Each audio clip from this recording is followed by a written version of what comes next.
Start? You tell me, huh? I don't want to look. Don't worry.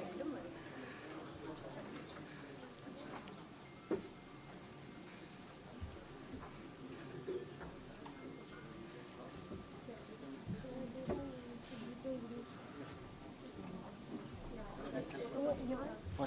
Je dis quand même tous les prénoms. Hein. Oui.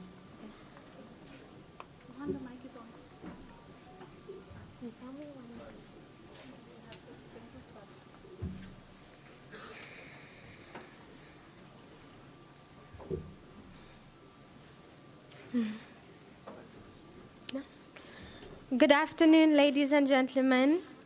It gives me an immense pleasure in welcoming one and all present here to our Spotlight Puducherry event, organized by the Indo-French Chamber of Commerce and Industry in association with the government of Puducherry and Consulate of France in Puducherry. Supported by the Confederation of Indian Industry, the Conseiller du Commerce extérieur de la France in India, and Club des Entrepreneurs in Puducherry. My name is Camille Verani, and I am the Master of Ceremony this afternoon. Without further ado, we'll begin our event with the official lamp lighting ceremony. It is my honor and pleasure to invite on stage Sri N. Rangasamy, Honorable Chief Minister of Puducherry, Sri A. Namasivayam, Honorable Minister for Industries and Commerce, Government of Puducherry, Mrs. Lista Beaubarret, Consul General of France in Puducherry and Chennai, Dr. T. Arun, IAS, Secretary to Government, Industries and Commerce, Government of Puducherry, Mr. Johan Samuel, Regional Director, Southern Region Indo-French Chamber of Commerce and Industry, and Dr. S. Surinder, Chairman, CII, Puducherry, and Director, The Flavors India Private Limited.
C'est bon, je vais le faire.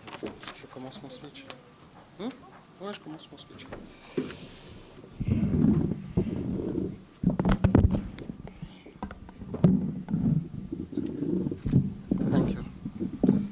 Thank you, Camille.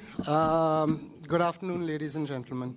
Honorable Chief Minister, Government of Pondicherry, Shri N. Rangasamy, Honorable Minister for Commerce and Industry, Shri Navasimayam, Consul General of France in Pondicherry and Chennai, Madame Lise Talbot-Barré, Secretary to Government, Industries and Commerce, Dr. T. Arun, Chairman of CII Pondicherry, Dr. Surinder, IFCI members and guests, thank you so much for being here.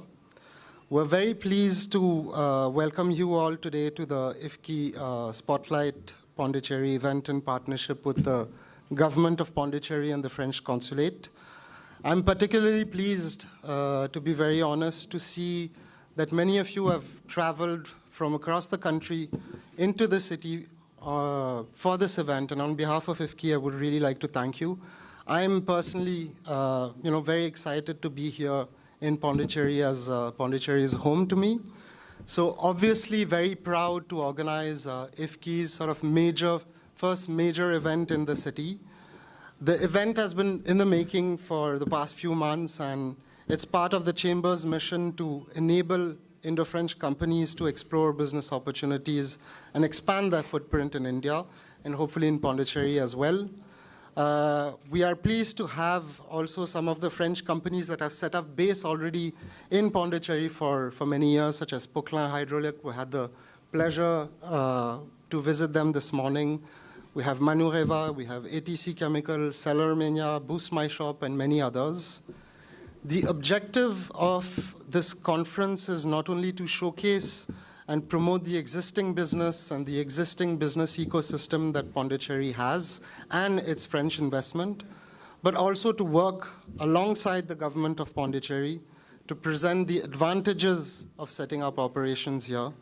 And on that note, I would really like to thank the Honorable Chief Minister and the Honorable Industries Minister and your teams for helping us put this event together.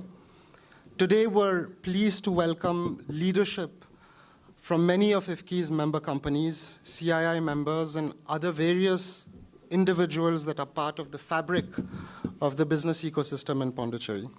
For those of you who are unaware, IFCI represents a network of approximately 650 companies, French and Indian companies, which include the top 100 French companies and some leading mid-sized companies as well.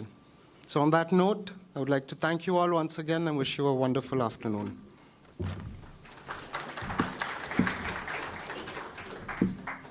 For welcome remarks.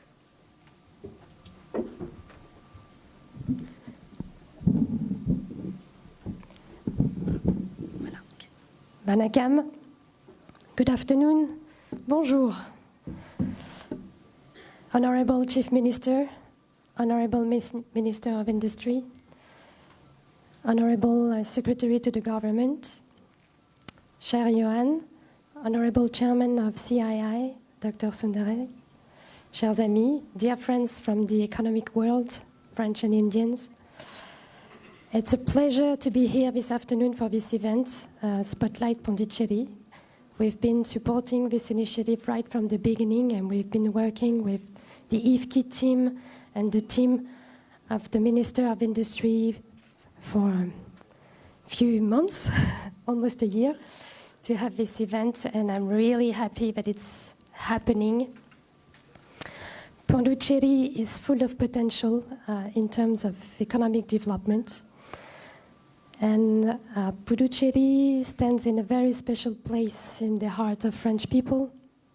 We are very close to Pondicherry, not only because of our history, but also our people-to-people ties, family ties, historic, cultural ties with Puducherry. It's a very strong relation of France with Pondicherry for more than 3 centuries.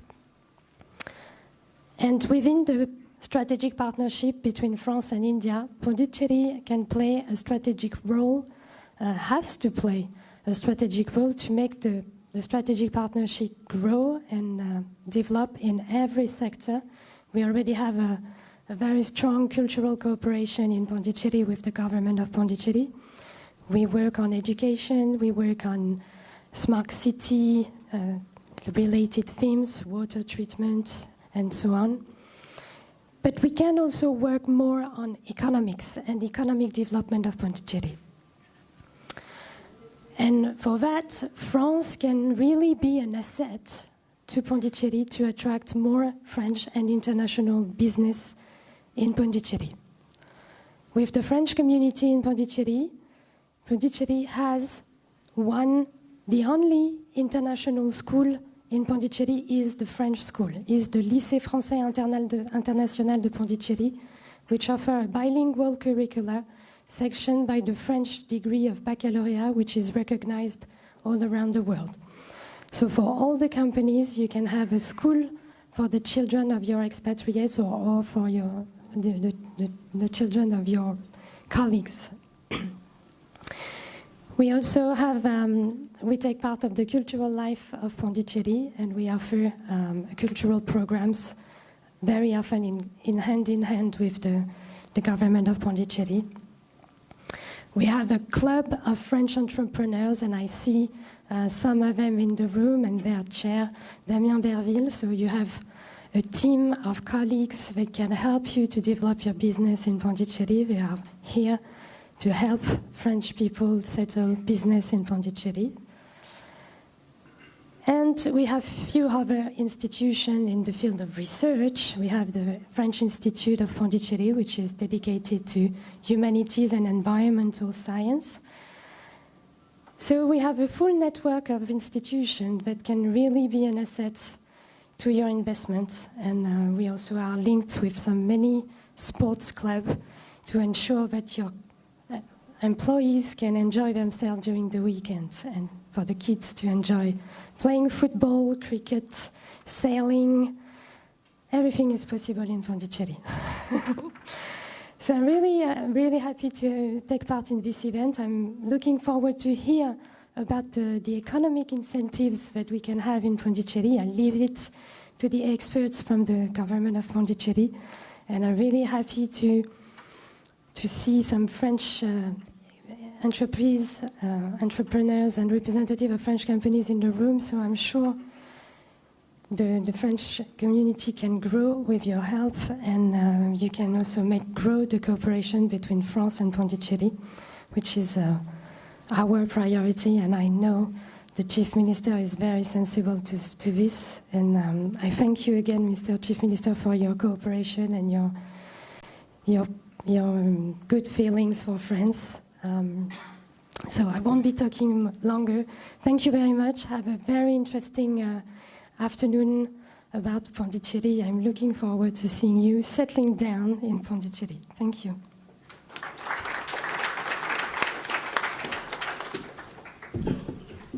Thank you, Madame la Consul Générale. Up next, I would like to invite Sri N. Rangasamy, Honorable Chief Minister of Puducherry, for his special address.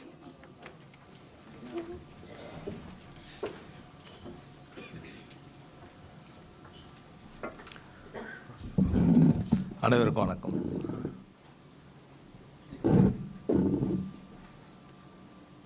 இங்கே வந்திருக்கின்ற தொழில் முதலீட்டாளர்கள் அனைவருக்கும் என்னுடைய மனமார்ந்த நன்றியை நான் தெரிவித்துக் கொள்கின்றேன். புதுச்சேரி ஒரு நல்ல சூழல் இப்பொழுது உருவாகி இருக்கின்றது. புதிய தொழிற்சாலையை கொண்டு வருவதற்குரிய வாய்ப்பினை இந்த அரசு முழுமையாக உங்களுக்கு ஒத்துழைப்பு கொடுக்கும் என்பதை இந்த நேரத்தில் நான் தெரிவித்துக் கொள்கின்றேன். புதிய தொழிற்சாலை புதுச்சேரியில் வர வேண்டும், வேலைவாய்ப்பு உருவாக்கி கொடுக்கப்பட வேண்டும் என்பது அரசுடைய எண்ணம். அதற்கு உகந்த சூழ்நிலை இப்பொழுது இருக்கின்றது. எங்களுடைய மாண்புமிகு அமைச்சர் அவர்கள் இந்த சந்திப்பினை ஏற்பாடு செய்திருப்பது என்பது உண்மை பாராட்டுக்குரிய ஒன்று.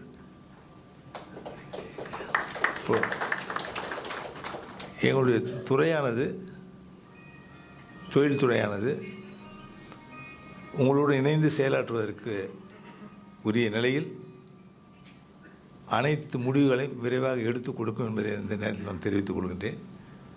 இந்த சந்திப்பு, கலந்துரையாடல் என்பது மிகவும் பயனுள்ளதாக அமையும்.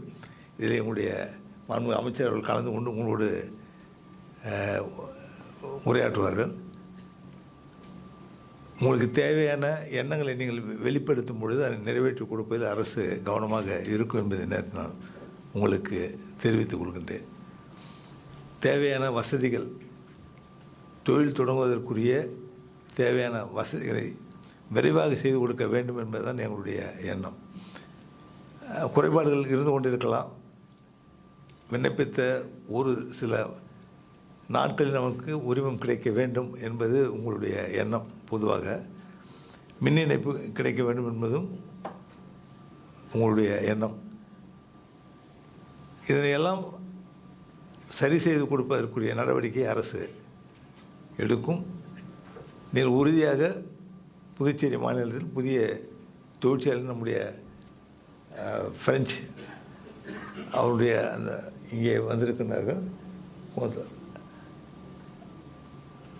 அவரோடு இணைந்து புதிய தொழிற்சாலை கொண்டு வரக்கூடிய நிலையிலும் அரசு உறுதியாக இருக்கும் என்பதை இந்த நேரத்தில் உங்களுக்கு தெரிவித்துக் கொண்டு, எங்களுடைய மாண்புமிகு அமைச்சர் அவர்கள் இந்த சந்திப்பில் தேவையான என்ன, உங்களுடைய எண்ணங்கள் என்ன என்பதை அறிந்து கொண்டு செய்து கொடுப்பதில் முனைப்பாக இருப்பார்கள். அதனால் இந்த கலந்துரையாடல், இந்த சந்திப்பு வெற்றி அடைய என்னுடைய வாழ்த்தினை தெரிவித்து விடைபெறுகின்றேன். நன்றி, வணக்கம்.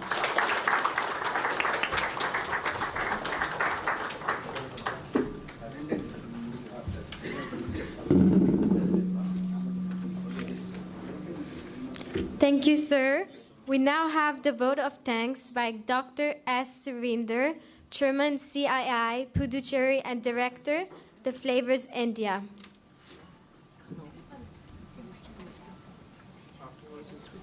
Okay. Can I just invite the Minister, Shri Namasivayam, to say a few words?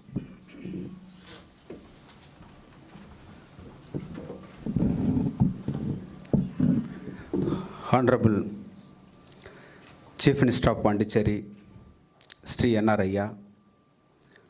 Honorable Council General Ma'am, Lesser Dabat, Honorable our Secretary, Dr. T. Arun, Regional Director, IFKI, Samuel, Chairman CII, business leaders, entrepreneurs, executives, educational hub, spiritual hub, and tourism hub.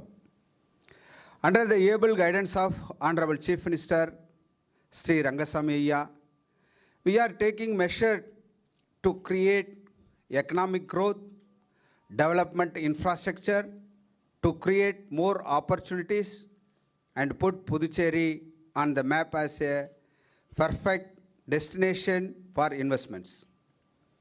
Why this spotlight on Puducherry?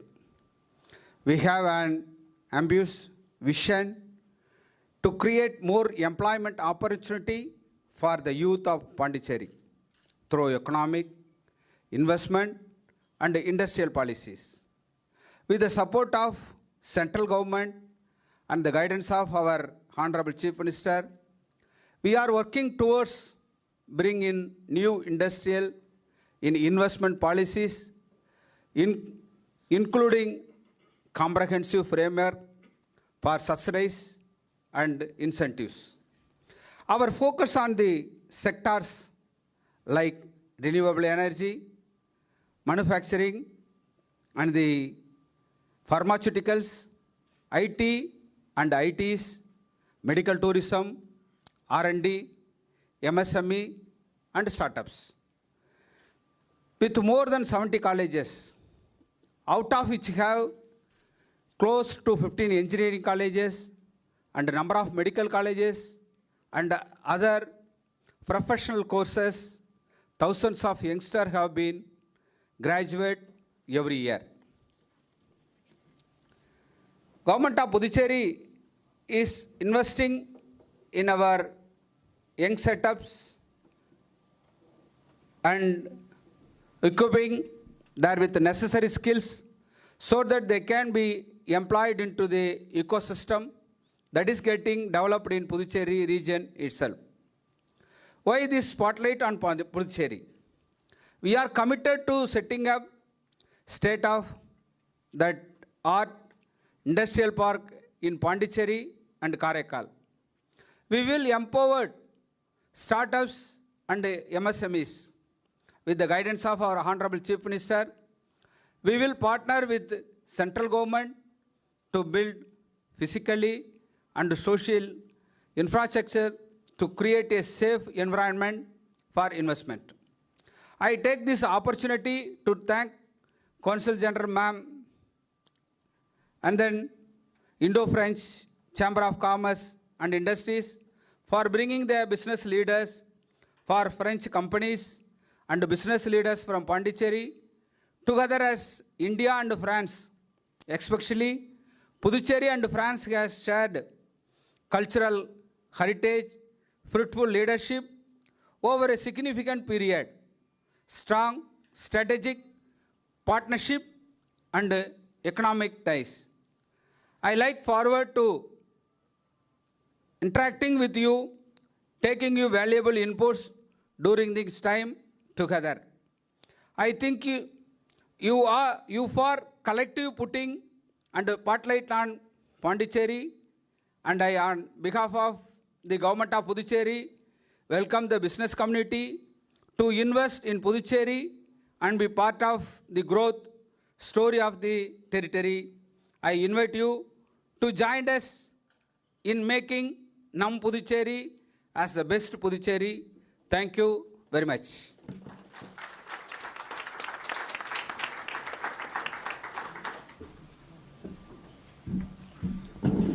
Thank you, sir. And now this time, we have the vote of thanks by Dr. S. Surinder, Chairman, CII, Puducherry, and Director.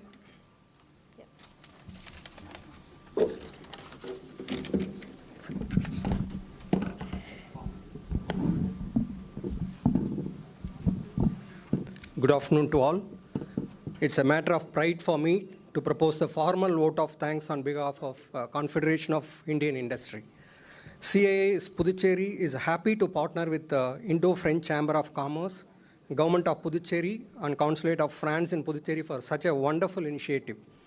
Puducherry and France have a fruitful relationship over a significant period. Our shared heritage has led to a solid strategic partnership with an impetus to strong economic ties between India and France. In addition, the two countries are successfully cooperating in the areas of smart cities, railways, tourism, food processing, and renewable energy. Pondicherry has always been in the spotlight, especially from 1980s, as a favored destination of all the industrial groups due to handsome financial incentives and exemption from MRTP Act, which is monopolies and restrictive trade practices. Many large companies extended their businesses in Pondicherry. Pondicherry is not only beautiful, but also a peaceful place. Everyone who matters, right from industries minister and up to the chief minister, is easily accessible, and the labor force is also highly productive. We are very sure that the spotlight will always favor Pondicherry in attracting investors from different parts of the world. Our special thanks goes to our Honorable Chief Minister of Pondicherry for taking time in attending this program. Sir, your efforts to make industry-friendly Puducherry with green initiatives are appreciated by all. Our sincere thanks also goes to our Honorable Industry Minister for being a source of support for the existing industries and also for taking various steps in attracting new industries to Pondicherry. Sir, Pondicherry will continuously grow as an industrial hub with your personal attention to this initiative. Madam Lise Talbot-Ba, Consul General of France, needs special appreciation for making this collaboration possible. Madam, we will continuously work together in making Pondicherry a destination for investors who love peace and would like to work in a serene atmosphere. Our special gratitude goes to Dr. Arun, our Industry Secretary, for regularly interacting with the industries bodies of Pondicherry and being a bridge between the industrialists and government of Pondicherry in improving the welfare of industries. I would like to thank Mr. Johan Samuel, Regional Director, Southern Region, Indo-French Chamber of Commerce and Industry, for creating a platform and connecting the Indo-French companies for investing in Puducherry. French Foreign Trade Advisors and Entrepreneurs Club in Puducherry, our organizing team, also needs to be appreciated for their efforts in making this program happen. At the end, I would like to express our gratitude to all of you once again for your participation in today's event and promoting closer relations between France and Puducherry. It has been a pleasure to have you all with us. Thank you very much for the patience listening. Thank you.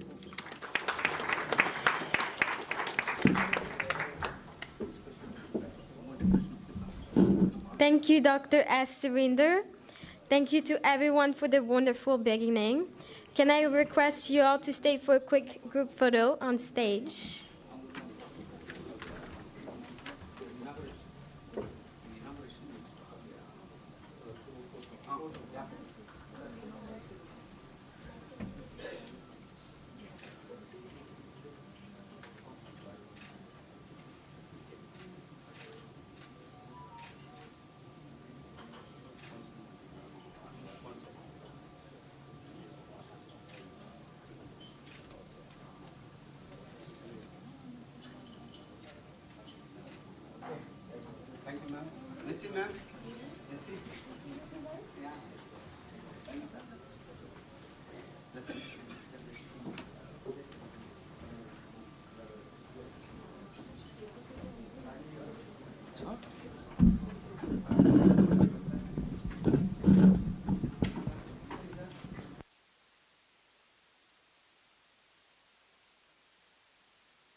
No?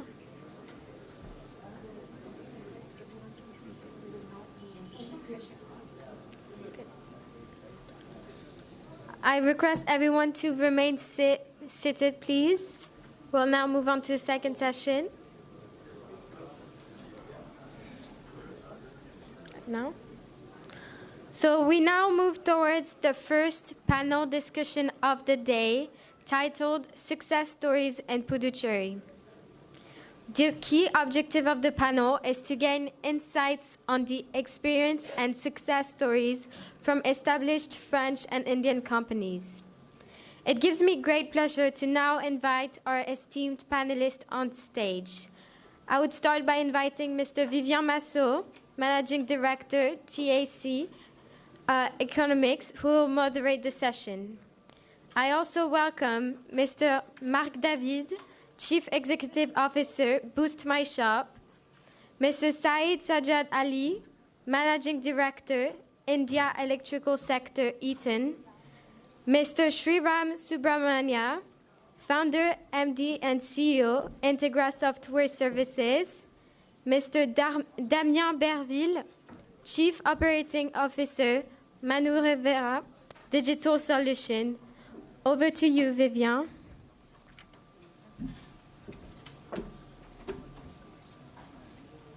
Bring some mic.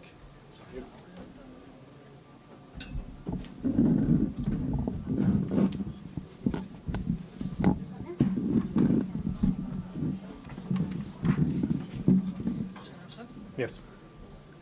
Good afternoon, everybody. Thank you for being here with us after these great words from the official. I will start by giving a few points on the business in Pondicherry, and before that I will introduce a little bit more the panelists who will talk about the success stories of their companies in Puducherry. First, Mr. Marc David is a CEO of Boost My Shop France. It's a software company specialized in business management tools for e-commerce. He has more than 10,000 clients internationally. And Mark is a serial entrepreneur, so he knows how to set up business in the digital and software space. And the latest venture he co-founded in 2016 is Boost My Shop. Mr. Zayed Sajad Ali is the managing director of Eaton for the electrical sector in India. Eaton is a multinational power management company, and Zayed leads the electrical business in India. He has an experience of more than 35 years in the electrical industry, including with GE and Alstom. He's involved in the business and educational community, and we thank him for his presence today. Mr. Sriram Subramania is the founder, managing director, and CEO of Integra Software Services. You have seen the stall outside, and if not, you're all invited to visit it. It's a visionary technological company among the world leaders for digital content service providers. Sriram started his company with 5 people in Pondicherry in 1994, and now employs more than 2,400 people in 4 offices across 3 countries. That's one of the greatest success of Pondicherry. Sriram is also a philanthropist. He has the Sriram Charitable Trust, 2 family-run schools which support education of thousands of underprivileged children. He's also deeply involved in guiding new entrepreneurs in growth opportunities as a co-author of the Manual for Indian Startups, published by Penguin Random House. He's also the vice chairman of the SME Council of NASCOM and the chairman of the Startup Forum for CII Southern Region. So very involved and knowledgeable about startup ecosystem, and especially in Pondicherry. Mr. Damien Berville needs no introduction, but I will also do a little bit background on him. He arrived in India in 2008 to complete his studies. Then he gained a solid experience in setting up, promoting, and managing successfully IT businesses. He has great leadership skills and a great ease also to navigate multicultural environment. He plays an active role in the French tech community in India and the French business community in Pondicherry. So after a few words on the business environment in Pondicherry, I'll ask them a few questions, and they'll give all their eminent insight on their success stories in Puducherry. A few words on the economy first. Want to give some background facts to see that the Puducherry economy is important. The state GDP growth has been almost at 10% per year between 2015 and 2020, so it's significantly above the Indian average, and so it shows the dynamism of the local economy. Even during the year of the lockdown, the recession here was much lesser than for the rest of the country, so the resilience also was stronger in Pondicherry. And tertiary sectors, obviously transport, logistics, financial services, professional services, real estate, hospitalities, have been the fastest growing sectors in the Union Territory over the last decades. The Puducherry Union Territory has more than 70,000 companies registered, and 95% of them are micro or small-scale industries. So it's a very large network of small companies that are operating here, and it's very important to nurture and develop this network. One key component to support this economic growth is its labor force. And to have a talented labor force, education is key. And in the state of Pondicherry, it's a success. Pondicherry is among the top 10 Indian states for the literacy. A large proportion of the population speak English, so it's very important for international businesses. The Pondicherry Union Territory is also among the top 5 in India for the enrollment ratio in higher education. It's the number of youth who are studying at undergrad or postgraduate degrees. It's almost 50% of the youth population is studying in the Union Territory. So it's very impressive. And so there is a good availability of technical and skilled manpower. And it represents about 80,000 students at various levels who pass every year. And a few points, but it will be also developed tomorrow morning, I suppose. It's on the improvement of the ease of doing business. It's an ongoing process, and the states, the Union Territory, has launched the Innovation and Startup Policy in 2019, with, again, an endeavor to have a public support for the ecosystem. There is also the streamlining of regulation, like industrial clearances to set up business, various incentive and concession for the newly created industries. The Union Territory also has put in place a single window system for loan and application. And also, there is also initiative supported by the central government. The Ministry of MSMEs has established an expertise center to promote and support indigenous MSMEs and startups in Pondicherry.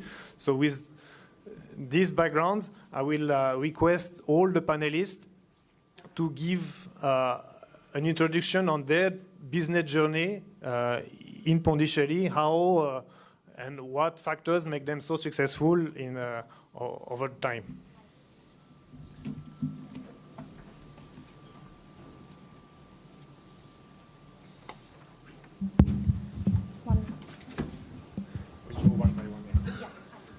Start, Mark?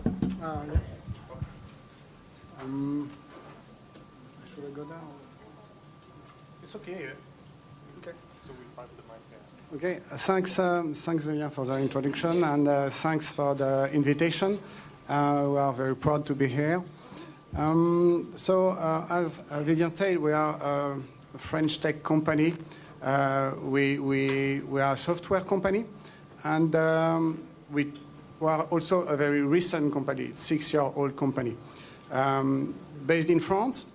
And the point was to say we have a lot of difficulties in France to have the right people in software development with the right skills.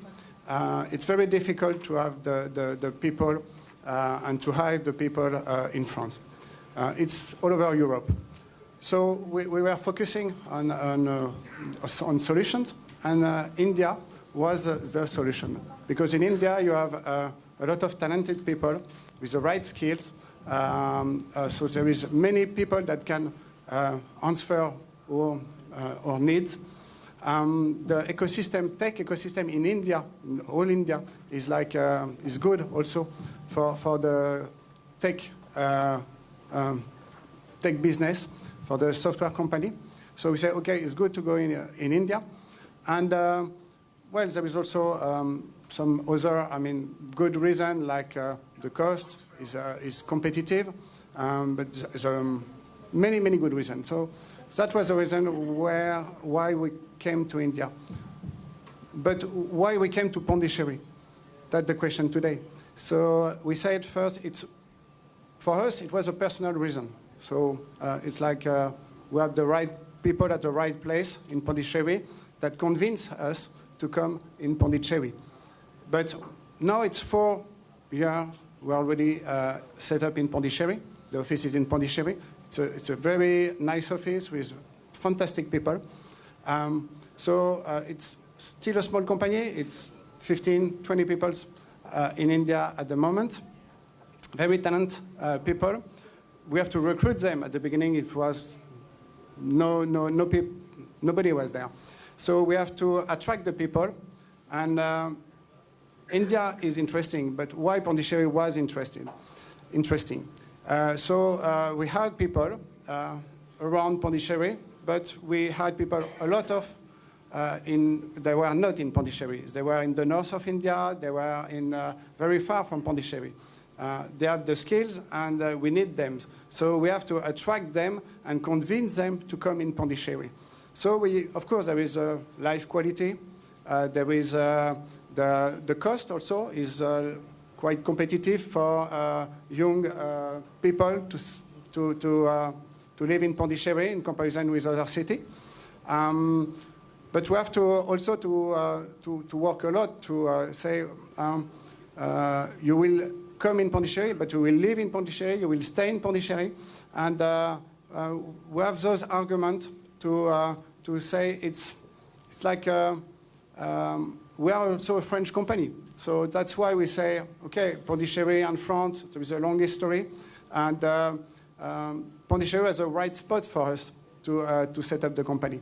So even if the most tech companies are not in Pondicherry, we believe that it's possible to do it in Pondicherry, even if there is big city like Bangalore, like Hyderabad, that attract a lot of tech company. We can do it in France with a tech company because we have some good input and some good argument for those people. And we really expect to stay in Pondicherry. So just to finish, the next step is how long we're going to stay in Pondicherry and what could be the next stage. As a tech company, our ambition is to grow, like we say, many people speak about unicorns, big company that in very small amount of time raised a lot of customers, have a lot of success, and grow very fastly. It could happen maybe to me, I hope so, but maybe to some other startup, some other tech company. In that case, you need to have maybe hundreds of people incorporated in your company in a very short amount of time. So if we have this success, I hope so, we will have to recruit those people, maybe 50 people per month, 100 people per quarter, I don't know. Will it be possible in Pondicherry? I really hope so. But we have to be very efficient, to have the offices, the help, the space, everything, to be able to be that company maybe in the future. Thank you very much. Thank you for this excellent journey that is only the beginning. Sure? Yes, please go.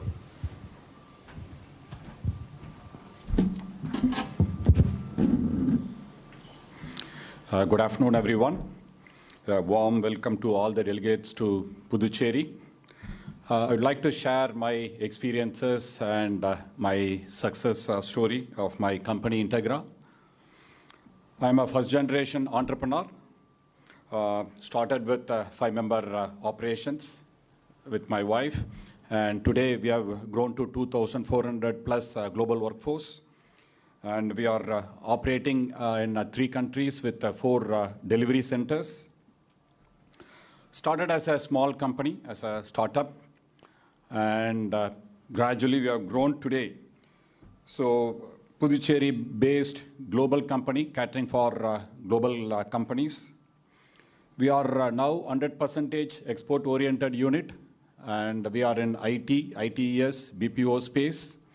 We are catering for all the leading publishers worldwide for their books and journals, for e-books, interactive e-books, design, content development, whole range of services we are doing, as well as we are doing for corporates for their L&D department, learning and development department, for blended learning, e-learnings. So whole range of services we are doing. And headquartered in Puducherry. So out of 2,400 plus global workforce, 2,200 employees are integrates are in, working in Puducherry. And we have started with one service offerings, and we have expanded today 40 plus different services we are doing for our global clients. And we are now diversifying into services-based company, into product-based company. software products company. This is how Integra evolved and transformed, and a globally competitive company based out of Puducherry. So we have achieved all this in a small town like Puducherry. And in India, if you look at only around 19% women are employed across various sectors and industries. At Integra, 51% of our workforce are women employees. Lots of women employees from rural areas are working in our company. And if you look at, in many cases, they are first in their families to be educated and also working in the corporate sector. We have established well-established diversity and inclusion practice in our company. We are recognized as one of the top 100 best companies for working women in India, consecutively from 2016 to 2020. So various best practices we are doing, and we are competing with all the global companies in India. And if you look at Pondicherry is a college town, we have a unique hiring model. And we hire people from fresh graduates from the colleges and the universities, and we'll train them, we'll certify them, and we'll deploy in our company. So we are making fresh graduates as employable. So that is what we are doing. So not only with that, so we are part of this, we are inculcating their values and culture part of this process, so that they are able to adapt to our requirements. Not only that, on a continual basis, we are training them, so they can look at whether they require a management stream or technical stream. So either they want to move up as supervisors, managers, or senior leaders. We are having various programs, supervisory development program, management development program. So we are training our people. Similar way, in case they want to get into technical streams, so we are providing training. So in tech services area, so whether it is AI, ML, DL, so whatever the latest technologies we are providing, so which naturally increases their employability in future. So not only we are making them employable, so and future ready also we are making. Pondicherry has got a lot of, earlier talked about a lot of colleges, engineering colleges, medical colleges, other arts and science colleges. Here you can train people. So when you are setting up your industry, you can hire people, good talent, and you can train to suit your requirements, and then you can deploy. And so in addition to that, I am very passionate about creating a long-term, sustainable environment impact beyond the workplace. And we have set up a model organic farm as well as private forest.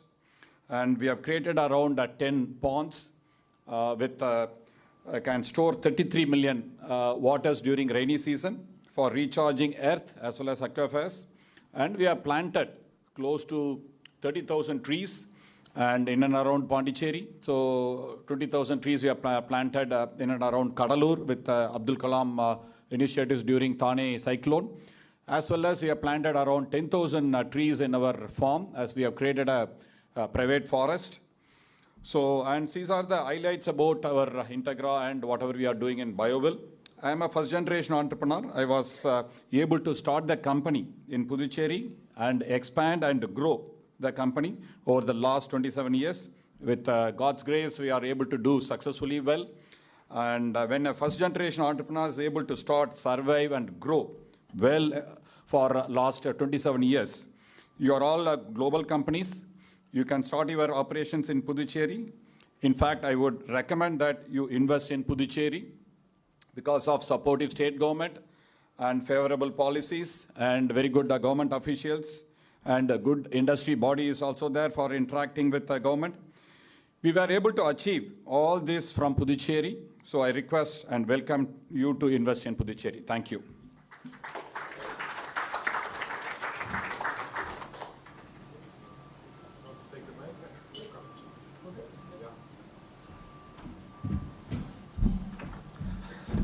A very good afternoon to the co-panelists and the ladies and gentlemen.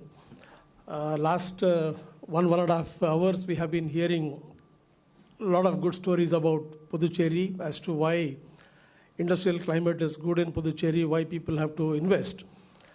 And to vouch that, I am also not going to give the same kind of feelings, I want to give you data about why Puducherry is good and what has happened to my industry. I belong to an American multinational company called Eaton, and I lead the electrical sector for Eaton in Asia Pacific. And I was working in GE for 35 years. And then I moved into Pondicherry in the year 2007, right? When I took over this company here in Pondicherry, I was wondering why, having lived in Bangalore for so many years, having lived in Chennai for so many years, why did I take a decision to come to Pondicherry? And then I had my own reason as to why I had to take that. When I took over, we were having a turnover of $22 million per annum. $22 million is in Indian terms around 120, 130 crores at that point in time. And today, as I stand in front of you, my turnover is now 140 million US dollars, which is crossing the 1,000 mark, which means that we have grown 8 times in the last 11 years. We have grown 7 times in the last 11 years, both in terms of the internal supplies and also in terms of export. And normally, the exports are happening in India only because they wanted to leverage an American company or a European company. They tried to put the manufacturing base here in India only to leverage a comparatively lesser conversion cost, right? Otherwise, it is the technology dictated by them. It is the process dictated by them. And it is only to leverage the conversion cost. But believe me, here in Pondicherry, whatever business I am talking about, we have every function, including R&D here. And we design products here. And we do not supply to customers in North America, Europe, and the rest of the world only because of a lower conversion cost. It is only because of the product and the superiority, right? To give you an example, the Pondicherry plant manufactures a very, very important component for BMW, for Tesla. And BMW and Tesla, when they want to take on board a vendor, the kind of validation certification process they undergo, it's a kind of an industrial fuse for an automobile. And they toured around the globe to choose the best process, to choose the best product, because a fuse blows. Nobody is going to talk about a fuse being blown. People are going to talk about a BMW breakdown in a highway, right? That is the kind of a stake involved. And among all the 8 countries they visited around the globe, they selected the Pondicherry plant as the best plant and the best process in which these fuses can be bought, right? See how these things are happening and what is the specific advantage of Pondicherry, and in the context of the topic, the spotlight on Puducherry. What is so special? I think everything was addressed during the course of the last 1.5 hours. And for me, primarily, for anybody running a business, anybody running an industry, resources are the fundamental need, right? If you have the right person in the right job, I think your job is half done already. You don't have to go and tutor, you don't have to go and do anything, right? In that context, Pondicherry has got an excellent, skilled, set of manpower, both in terms of the shop floor hourly employees and also to the extent of even design engineers in today's context. How that happens, in fact, you saw Sriram giving some data about the number of colleges we have got, number of technical schools we have got. It's a very high standard, kind of a output every academic year from the schools and colleges here. Not only that, from the industrial side, for our own selfish benefit, what we do is we don't wait for the students to pass out and then come for an interview. Right from the last year or the final year of their education for all the engineering colleges, we just go and get involved in that, and we call something an initiative called the garnishing talent, right? Don't make them only experts in the academics and then come with a gold medal or a silver medal. Make them industry ready. Give them the soft skills, what is required to perform in an industry. And when you do that in the final year of the studies, and when they come out not only with the degree and not only with the qualification, they are really industry ready in terms of how do I transact, how do I understand a business, how do I convert a process and things like that. So the very good manpower is a advantage in Pondicherry. Second one, I would say, because I was talking about exports, imports, and all that, for any industry, you need to have the right logistics, right? And Pondicherry is very, very well connected by road, by air, and also by sea, right? We have just 2.5 hours away the Chennai port. We have an upcoming Karaikal port, which is another 2.5 hours from this side. The highways are now connected. All those things really make the logistics that much more simpler. And third one, the most important stuff is the industry-friendly government, right? You saw the chief minister, you saw the industry minister, you saw the industry secretary, and the kind of accessibility what we have got, the kind of a role we can play while they evolve the policies and all that is really very, very good. Not only that, a policy will be evolved and left there, we continue to keep updating that, we continue to keep doing the course corrections there. And if I have to give you a live example, when the COVID struck, the whole world, the last 2 years and 2.5 years, what happened, around the globe, all of us are aware how the supply chains were disrupted, how the industrial houses, came to a grinding halt. And here in Pondicherry, one in terms of managing the society and saving the society from the wrath of COVID. The other one is in terms of, ensuring that the industry is not getting completely crippled. How do we restart and how do we keep going, right? Both ways, I belong to CII because all industry together, we have the most powerful forum here in India for industry called the Confederation of Indian Industry. And CII as a body, we entered into the system. We involved with the government, whether it is maintaining the COVID appropriate behavior norms given by the Ministry of Health Affairs, providing masks or upgrading the oxygenated beds, or trying to give a help desk, or trying to provide ambulances, or trying to help the family people who are suffering from COVID in terms of even supplying food to them. To that extent, we were able to get involved on the society side. On the other side, in terms of the industry, though the guidelines were there to shut the operations, nobody should come out, and it is a lockdown and things like that. Almost every day, we used to meet with the government officials, CII, how do we keep certain things parallel. And government norms were very clear. The essential services have to run, pharma industry has to run, and those continuity has to be kept up. And there we were able to evolve the right processes. How do you get an application made? How do you get the approval, special exemption given to operate on COVID? How will you regulate the passes? How will you regulate the manpower? How will you regulate the vehicles? All those things were possible in just flat 4 days. And my factory began operation on the 5th day of the lockdown. And after that, not a single day we closed it, right? When we were able to put that, it is not only your enthusiasm not to just make everything running, it is also monitoring it very well. During the last 2 years, my factory, when I say that it was running with only 4 days of shutdown, I had undergone at least 8 inspections. We parallelly also ensured that we are not deviating, we are not compromising on anything. So why I'm giving you all this data is that how industry and government can work together, both in terms of protecting the society as well as keeping up the business interest, right? So on that context, I can keep on giving more and more data. I don't want to take everybody's time, but I can tell you my business, the results, the kind of growth we have got, the kind of sustainability we have got, the kind of course corrections what is possible in this place. I would say wholeheartedly, this is a place for growth, and welcome everyone. Please join us and then participate in the growth journey. Thank you very much.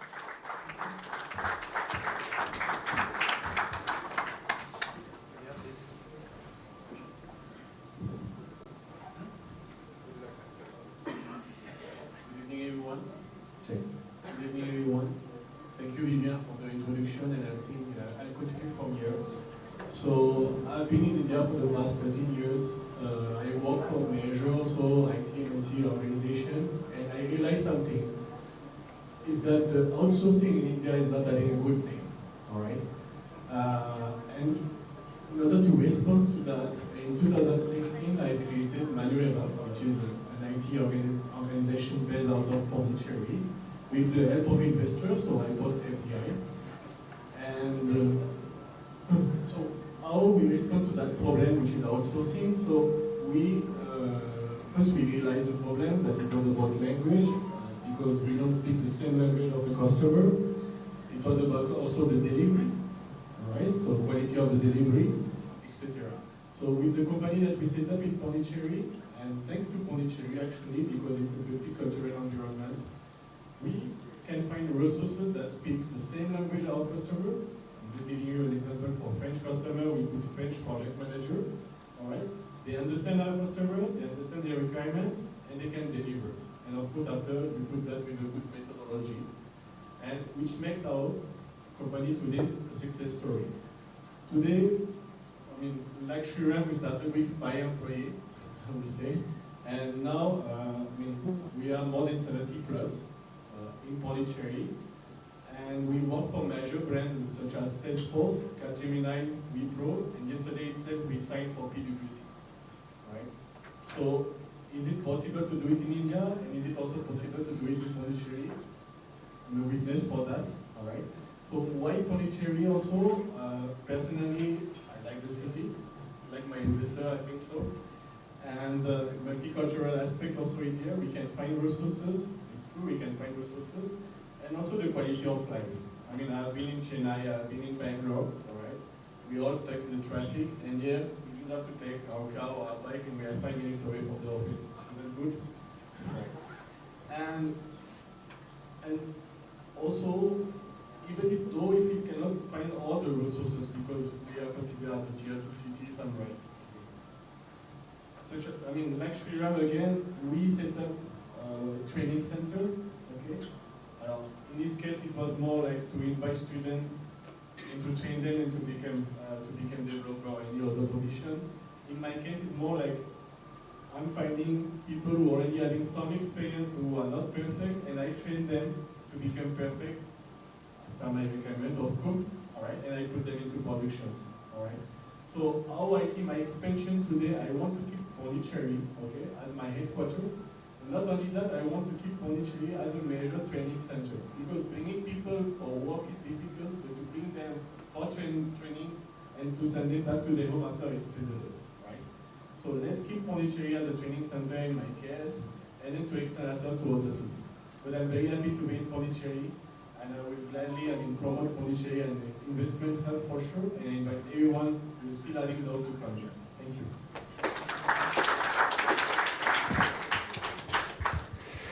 Thank you very much to all of you. It was very enlightening journeys. And you can all see that you are loving the city and its many advantages. One point you mentioned, key factors for being present in Pondicherry is the cost of doing business. That the city is quite competitive at a national level and at an international level. And could you elaborate a little bit on that, especially you, Mark and Shriram, because you have operated not only in Pondicherry but also outside, and to give us some raw figure on the competitiveness of the city in terms of labor, land, what are the advantages in terms of price for the city, and that can give good ideas for potential investors and how they can benefit from setting up business here. Yeah, thank you for the question.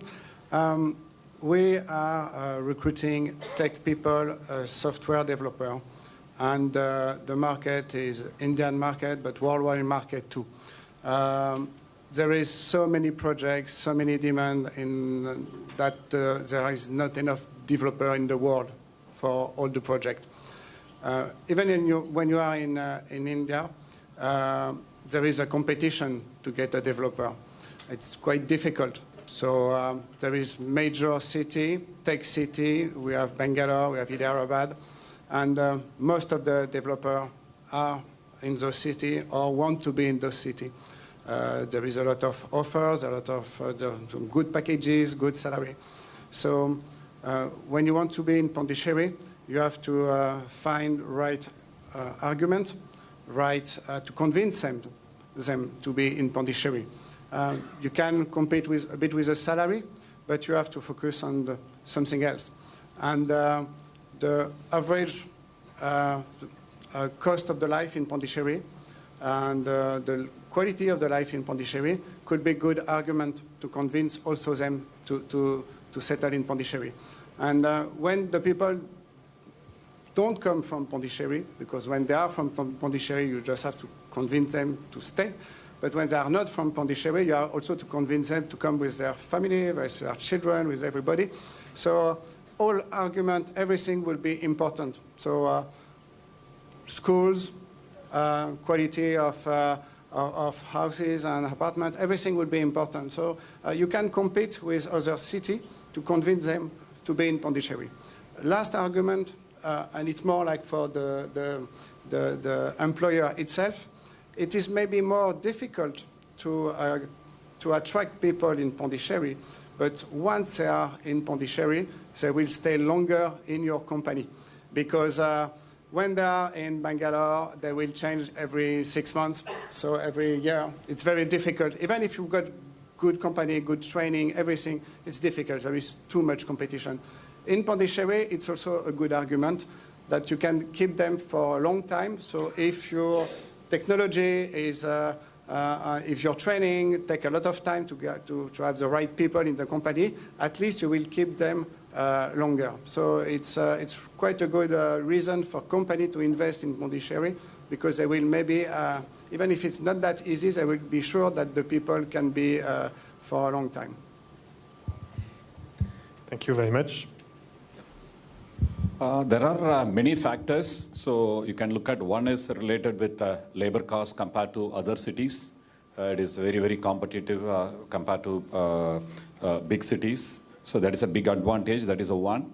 Second, a lot of colleges are available. So in and around Pondicherry. So like earlier, they talked about 13 engineering colleges, 10 medical colleges, close to 70 colleges are there. So maybe around 10,000 plus students, fresh graduates are graduating every year. So you have a talent pool is also available. Only thing is you have to change your model. In case your already is there, it's good. See, what we have done is, we have, earlier I touched upon, our hiring model is different. We'll hire a fresh talent with a good attitude. We will train in our own academy, own school, captive school, and we'll deploy them, certify them and deploy them. So you'll have a cost advantage. That is one. Second one, if you compare to other cities, attrition is also low. So here they tend to live with the family members. So that is again big advantage. If attrition is low, your cost is also going down. Cost, training cost and hiring cost, plus you have to pay more salary. So it's again a second advantage. Third, if you look at electricity, also if you compare to other cities, it's a big advantage in Pondicherry. And fourth one is also touched upon, commuting time. So if you compare, if, for example, I'm giving either in Bangalore or in Chennai, it will take 1.5 hours to 2 hours for one way to commute from your home to the factory. So this is a big advantage in Pondicherry. Maximum 15 minutes to 30 minutes you can reach. So if you look at, if you are having offices within the city, a lot of employees, they'll go home for lunch. So that's a big advantage in Puducherry.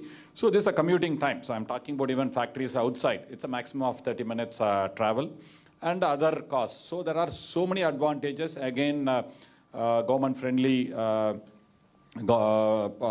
policies. So government is also very, very receptive. And both the central government and state government, they are aligning here. And they are also looking at to develop more here. So, and if you look at the earlier Chief Minister and the Home Minister, Industry Minister also talked about, they want to attract. So the eagerness is there. So they are welcoming. It's policies are also good. And very good industry body is also there. Right now, if Indo-French Chamber of Commerce is organizing this, so I want to congratulate them for organizing this. And the CIA is a strong body, is already there. And we are closely working with the government.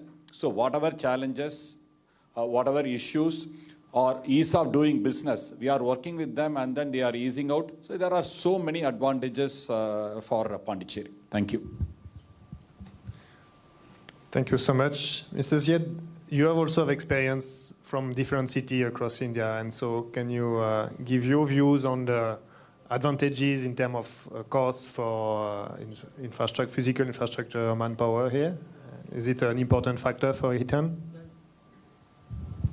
Yeah, in fact, being a tier 2 city, it has the inherent advantage in terms of the cost. And I think Sriram covered it very well in the context of resources, the low cost labor available and all that. But I want to give another perspective that 15 years ago, recruiting a good quality engineer into Pondicherry was very, very tough, right? People were not willing to move into Pondicherry from Chennai or Bangalore to Mumbai or things like that. And we had to pay a premium to attract, those people, right, those days. But believe me now, some of my engineers will earn more than what somebody else can earn in, Chennai or in Bangalore or in Mumbai, because it is it's the decision of the company for the right resource in the right place. And for those people, the kind of compromises what they had to do in the past by not having a proper recreation, by not having a proper restaurant or a kind of a outing and things like that, those things has now been compensated, or I would say it is overcompensated now, whereas people from Bangalore and Chennai come every weekend to Pondicherry to have recreation, right? So that way, we have really, caught up, with the gap. And another thing what I want to say is that I think those days of the preferences have gone. That, I have to live in a metro, I have to do this, I have to do that. That has, really gone. I would say the attrition you talked about, general industry attrition in India is around 13%, per annum. And I am not aware of the rest of the industry. The attrition in my company is 7%. It is half of the national average in terms of attrition, which means that people are happy, people are finding the place to be okay, and there is no compromise, right? So that way, it is no more a branded tier 2 city with some inherent gaps. We have caught up very well, and certainly, the proximity of Chennai gives us an added advantage, because the next 2 hours, 2.5 hours, you are there in a metro, right? That advantage, Pondicherry has got. So that's my view. Just only one point I want to compare with Chennai. Chennai, so industries are in 3 highways. So one is Calcutta Highway, it's in Gumadipundi. So there is a Bangalore Highway, it is in Sriperumbudur, or in Chennai Madurai Highway, so Maraimalai Nagar. So each industrial hub, you have to travel 1.5 hours to 2 hours minimum you have to travel, or sometimes even more. So which part of the city you are traveling. That's a big advantage. Commuting time you are saving, not only for the owners, even employees, every day they have to travel. So it's a big advantage. Maximum 15 minutes to 30 minutes, any of the industrial estate you can travel. So in Pondicherry. That's a great advantage also. Damien, you mentioned the multicultural environment and how this factor is important to attract and retain manpower, talented manpower in Puducherry.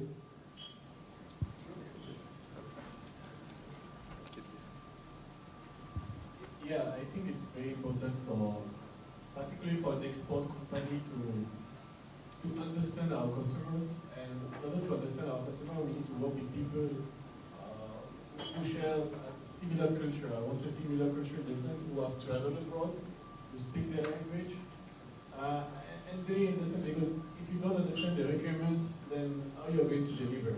And if you don't deliver, obviously you fail. You fail, you lose money, you don't do business, then you stop your shutdown. So the critical aspect in Pondicherry is very important. Maybe because it's an old French colony, I would say as such, but still a lot of French institutions are there. Okay, we have the consulate, we have the French International School, which I studied for 2 years, and it's very easy to bring people because they will have tendency to go abroad. I mean, before a few years, the tendency was to go abroad. I want to go abroad, I want to go to the US, I want to go to France, continue my studies. But now the tendency is those people who went abroad want to come back. They want to come back to stay with their family. And there is a catch here, right? And so why for us it's very interesting is because you have someone who went to study abroad, to speak the language, to understand what's happening there, and come back to their own country. So they have two cultures. Right? They know what's happening there, and they know what's happening in their own country. And they have something to share to give to the organization for sure, right? And when you put those people, if you pay them well, of course you have to pay them more than the average salary that you're paying just for someone finding here. But if you pay them well, they will stay in your organization and they'll do magic for sure, right? Because they understand the recommend, because they can speak to the local resources also, I would say. Right? Because communication is the key for every business. Right? So we have maybe also Oregon, which is nearby, right? And many other institutions that I would say product the particular aspect of Pondicherry, it has to continue. This is one of the main advantages that I find adding my organization to the Pondicherry. Okay, building on this, I'm very surprised that all your successful company are also highly export-oriented. And is it related or is it independent that you have had a strategy of exporting services or products from Pondicherry? Do you think maybe the domestic market should be prioritized from now on, or you want to continue to have this export-oriented? You can all react to that. It's a business strategy. I mean, I'm not sure how I should answer that. Of course, there's a lot of things to do locally. Agree. But at the end, I mean, I'm walking into an outsourcing domain. So obviously, people who call me is because they want to outsource their work in India. So for me, this is a strategy that I follow today. Even if I do have some local clients, but they represent only 2-3%. Right? But obviously, I mean, maybe in some years, the strategy will be to expand in India itself. And I'm looking forward to that. Yeah. Of course, I share the same position. Depending, of course, of the activity of the company. So we're working on online for online merchants. So all markets are not at the same maturity. So we started on all domestic market in France, but we expand in Europe and in the US as well. And we already have a customer in India, and that's very interesting for us in the future as well, because the market is huge. So even if it's more advanced in Europe for e-commerce, it's growing very fast also locally. So being in India, in Pondicherry, of course, we want to be part of the adventure of the e-commerce in India. So we will focus, and we really want to be there at the right moment. Shiran, you want to comment on that also? Again, as yes mentioned, it's a business strategy. So where you want to focus, so where market sizes are huge. It's based on that we have taken the call. So in our content space, so we have a huge market. So in North America, as well as in Europe. So that is the reason we want to focus. That is the one reason. Again, business strategy.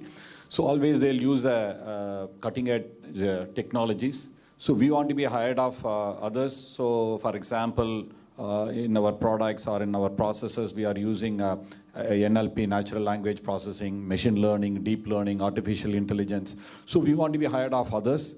So that's why we want to focus. It's basically a business strategy, but market is there, whether within India or outside India, it's a huge market available. So we have taken, for certain areas we are focusing India, certain areas we are focusing outside India. It's again based on market size and other things. Yeah, I agree with that. And finally, the value proposition, what you give, is the one which is going to decide. In today's context, when there is a virtual world, the location, is really, not that important. It is the value proposition what is going to make. And for me, if I can tell you, the products which were, localized here in India for our benefit is now getting exported back to US. Because we are able to produce at a lesser, cost than, what they were doing, right? So it is finally, as long as we keep the value proposition competitive, your location is going to be there. Otherwise, automatically it is going to migrate to another location, which is going to give a better value proposition. Yeah. So that is always a dynamic situation, and I would say at the moment we are able to be, competitive. Yeah. Thank you for your brilliant views. Maybe after reviewing lots of strengths and advantages for Puducherry as a place of investment, some areas that are still lagging and can be improved. You said connectivity was good, but there are still plans to expand the connectivity to airport, to sea, to highways, also the digital connectivity. How this would bring more advantage for you when there is further development in connectivity? Yeah. So if you look at connectivity, I'm looking at three dimensions. One is airport. Airport is already, Pondicherry Airport is operational. Second one, government of Puducherry and central government, they are working together for expansion, so for land acquisition. So that is airport. And if you look at Chennai Airport is very close from here 2 hours, so we can reach Chennai Airport. Even city across Chennai, so you have to travel, it will take 1.5 hours. From Pondicherry, we can reach Chennai Airport within 2 hours, maximum 2.5 hours in case of traffic. So that's a big advantage. Second one, earlier Syed also touched upon seaport. So in case you are setting up your facility in Karaikal, already Karaikal port is available. So that is, Karaikal is also part of Puducherry. In case you are setting up here, it's a very close to Chennai. Chennai seaport is available. And road connectivity, if you look at already 2 highways are there. One is inland highway, so via Dindivanam and Chengalpet, and via Chennai airport we can reach city, Chennai city. Second one is there is a East Coast highway. So now Government of India has cleared a 4-lane highway. So along the coast, so that is also they are planning to expand. So 2 highways are there. So connectivity wise, it's there. And he has talked about digital. So whatever you require, so digital broadband or high-speed connectivity or point-to-point connectivity. So everything is available in Puducherry.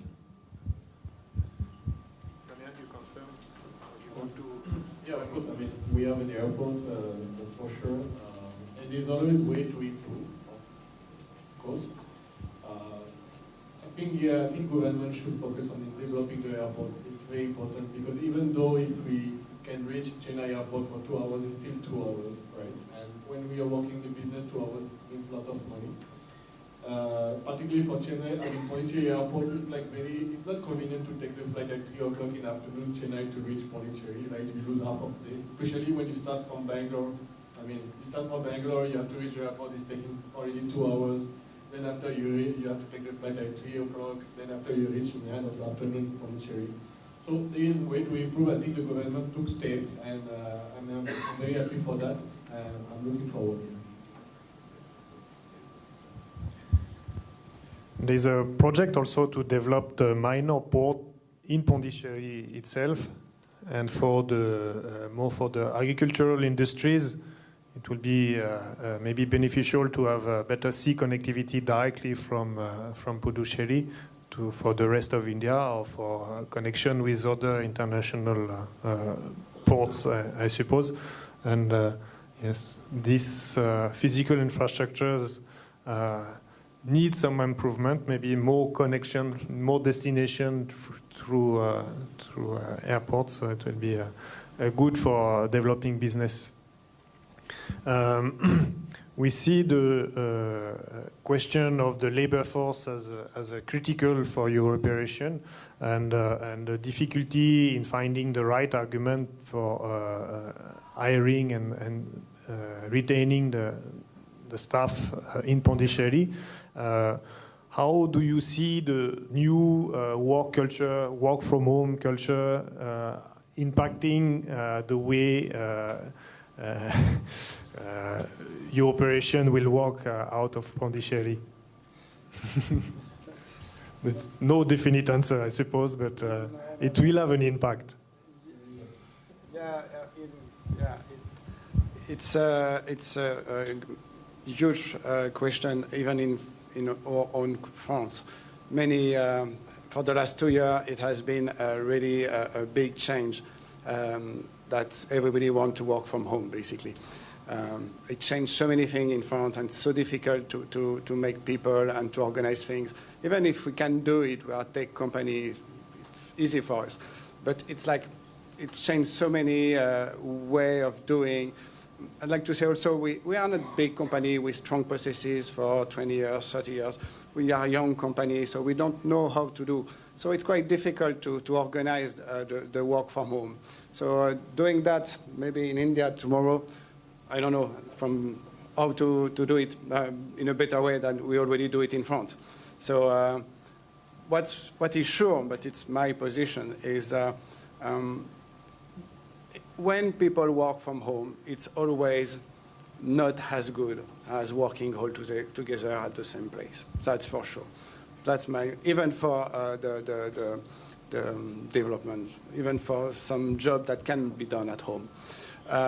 So basically, if you are a French company or European company and you've got many of your employees that want to work from home, but you also have resources abroad in India or anywhere else that work from home, that makes no difference from that point. So that can be a huge argument later if all the company decide to let people work from home. Well, in that case, the company will focus on the people that cost less, that are more competitive. So it makes really a strange concurrence between the different country at that point. So I don't know if I'm clear, but I mean, it has been said by American company that, well, if you don't want to work anymore in San Francisco, okay, it's I understand, but I will have to pay you less in that case because you will work at 5,000 kilometers, at 10,000 kilometers. It's not the same. So that's something we have to really think about. And when you offer competitive price and for the people that work in Pondicherry or in nice environment, that could be a huge advantage for international company. Yes, that can be the key point, that Pondicherry is one of the best destinations in this new hybrid work culture where you work from home, but your home is the Pondicherry city, not the office. Yes. See, if you look at worldwide, we are seeing different trends are happening. One is employees' preference, especially I'm talking about IT, ITS, BPO space, and employer preference. And if you look at Airbnb, so CEO is talking about 100% work from home. So you can work so anywhere, any place, any country. If you look at yesterday's Tesla's Elon Musk, 100% work from office. Otherwise, you leave the company. So that is a statement. So it is both extremes. So again, it's based on the industry requirements. So maybe I am looking at it will be a hybrid work culture will be there. Mix of a few days working from home, few days working from office. Because especially when you are, he is also touched upon. So in case you want to work from the office, we can see a lot of innovation is happening, a lot of collaboration is happening. So we have to encourage, that is required. Same time, we have to give some sort of preference to the employees also. So we have to look at few days in the office, few days working from home. So it's a mix of hybrid culture. That's what I am looking at. Maybe certain job families for individual companies, it's not possible. So that means 100% it will be work from office. Certain job families, so you have to look at what is in your company, your requirements. So that can be even 100% work from home is possible. So in between, certain job families will be hybrid culture. It is based on the individual company requirements, individual job expectations. Based on that, it will vary. Yeah, this work from home concept was there for quite some time, even 15 years ago, 20 years ago. But then certainly, the COVID made everybody, to work from home. Now, having got used to that for 2 years, that homely comfort makes everybody feel that that is the right model and we should work from home. But then, very clearly worldwide, big reports, McKinsey report very clearly says that work from home culture is going to be less productive than what it was or what it happens when you go to the office, right? We can say that I will deliver, I will do this, that, and other things, but definitely the productivity is going to lack. And certainly, the culture of a company is constituted by the behavior of the employees, right? You will miss that culture itself. You will miss that culture itself. You will not know who is your colleague. You will not shake hands with them. There is going to be a lot of intangible, impacts. And as Sriram said, finally, we might have to settle for the hybrid model. But primary preference should be go to office and deliver yourself. That is going to be the predominant view of the industry, barring the IT and other things, which was there even 15, 20 years ago. There has been people who were only working from home. They are all experts. You are deliverable. You can sit at home and deliver. That's fine. You don't need to go to the office at all. That's different. So yes, COVID has redefined the concept. It will take some more time for everybody to settle down. Just want to add one more point, whatever Syed has talked about. There is culture we are not able to imbibe when they are working from home. Because we are not able to, culturally we are not our company culture, so we are not able to imbibe, as well as we are not able to connect emotionally also. Because of that, so it is a question of in ITES, BPO industry I'm talking about, they are handing over the laptop and getting the new laptop from the new company. So that's what is happening because there is no emotional connect. So that is a big challenge. So I fully agree with you. So primary preference should be working from office because innovation, collaboration, you have touched upon productivity. So all these are very important. But certain areas may be possible, it's not going to affect, maybe you can look at it. Yeah, I think, the company is all about humans. And when speaking to your colleague for 6 months, it's quite difficult, right? Because you don't meet them, when you're in face-to-face, you share something, you have some feelings, and being like just in front of a computer for 6 months is just a no-go for me. And even though if I understand that the work from home trends is something that we cannot avoid, because they will always, your employee will always say that this company is giving me this option, why you don't get it? So I understand that sometimes you have to be flexible, so we should go to this hybrid way of working.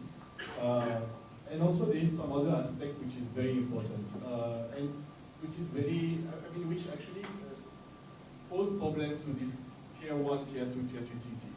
It's like you can get a job in Mumbai. Okay? It means that you're getting a salary from a tier 1 city and work in Pondicherry. And you, being in Pondicherry, you try to recruit that person, he will say, sorry, I have that much CTC. So how can you be competitive by recruiting this person who's getting a salary from a company from Mumbai living in Pondicherry? So that's also another problem, and I think that's, particularly from my sector, because obviously ITES, you can work from home, you can work from anywhere if you have a connection in the computer. But that's also a huge problem that actually a lot of people are facing nowadays, and I think also it's there in Pondicherry.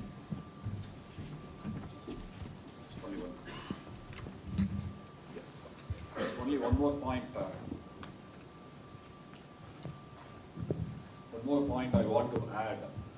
So if you look at working from home, so the new challenges we are facing. So earlier we'll engage employees.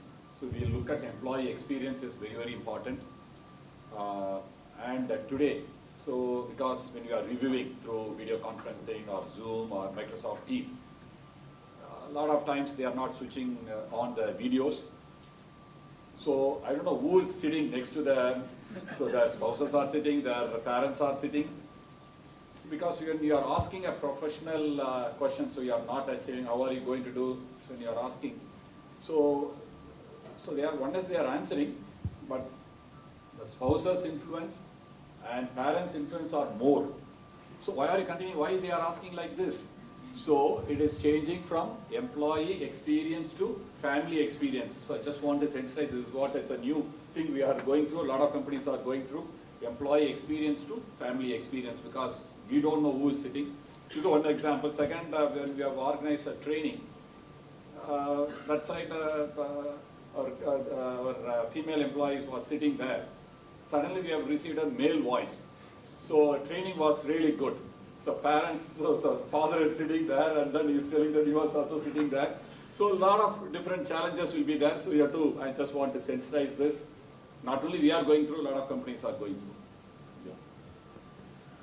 Yeah. If you have 4 people online, maybe the productivity should also increase, no?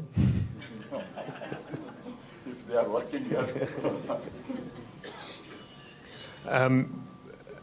Last question before we open the question to the floor is about the entrepreneurship spirit in Pondicherry. You said there's more than 70,000 micro and small-scale industries, and so you're also a large company now, but you come also from the spirit of setting up a company and developing activities around to support communities. So can you explain why it's specific to Pondicherry and what the advantage in Pondicherry for this entrepreneurship spirit? First, yeah.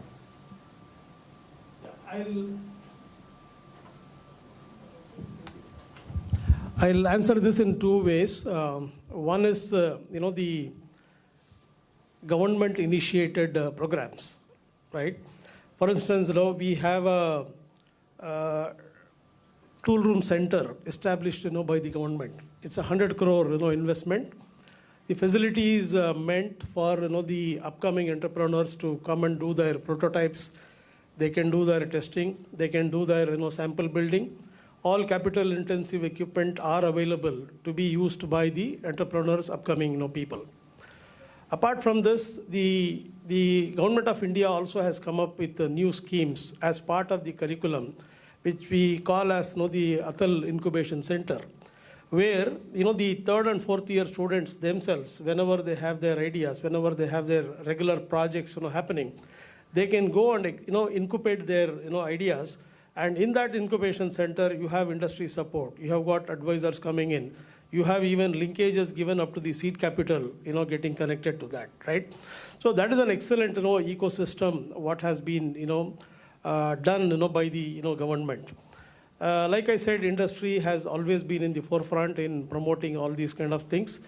We have started a program called, the idea innovation, schemes, right? We have an idea cafe, where the students can come and log their ideas, and those ideas will be put into a kind of a boot camp atmosphere, and that will be developed, and people are helped, or then they are handheld to take the idea forward to the next level.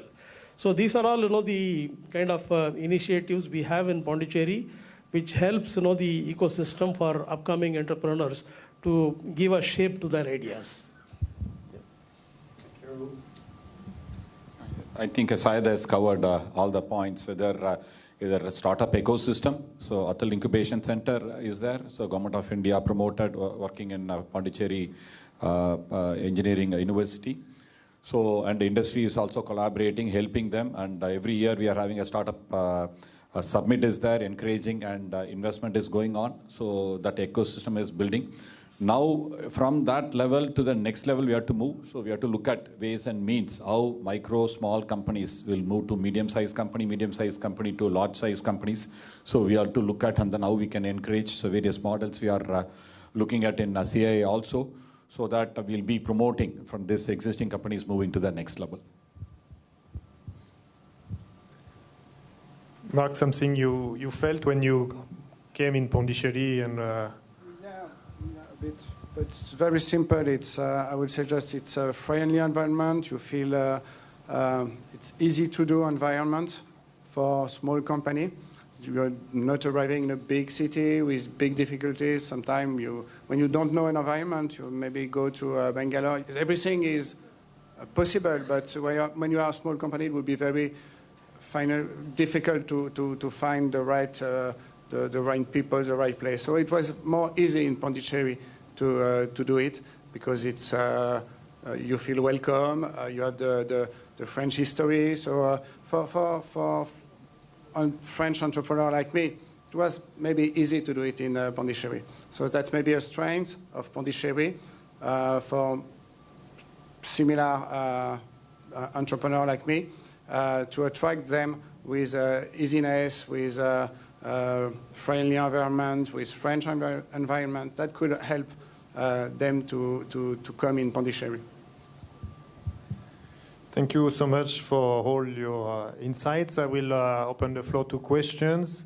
Please introduce yourself and to whom you direct the question if you want one specific answer from one sector or one French or Indian companies, okay? Please raise hands if you have questions. Good afternoon. I'm Therapeutic Rao. I represent Foreign Business Services India. I think my question is not directed to anybody. I think any of the panelists can answer it probably. This is more, I think, people talked about the talenting available and reasonably in abundance. It's also some French lineage, and I think expected that I think there's a lot of French speaking talent available. But when we really searched, I don't think we really could get people who I think could do a technical French speaking kind of thing. That was missing. We have seen it, but I think that was one thing. That's my first question, where I think anything which probably we're missing or probably we didn't go the right way. Second, on the attrition, I think I had mentioned probably it is around the 12%, which is half of the industry. Maybe in the IT and ITS industry, probably the attrition rates are touching this post-COVID is almost 30%. Surprise, I think the rates are increasing over here. Probably is a very good place to invest now. But my hypothesis is if people are coming to Pondicherry, a lot of people will be coming from outside of Pondicherry. I don't know how many of the native Pondicherry people will be attending the call this year. Does it not force more of attention to offer a job here? To get more of 1 year, 2 years working, have a job here, and after that, I think they not stay here. Again, this is my assumptions where probably people are here.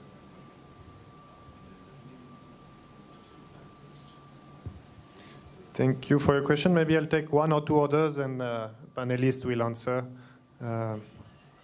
Who has hand to rise? Someone will. Okay.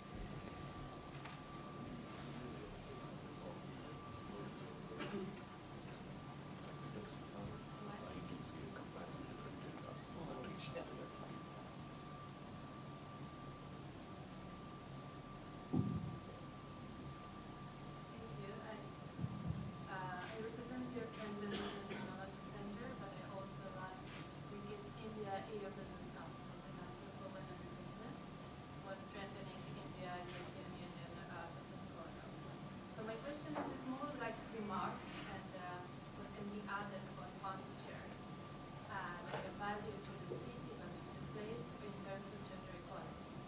As Mr. Subramania has mentioned, it's great to hear.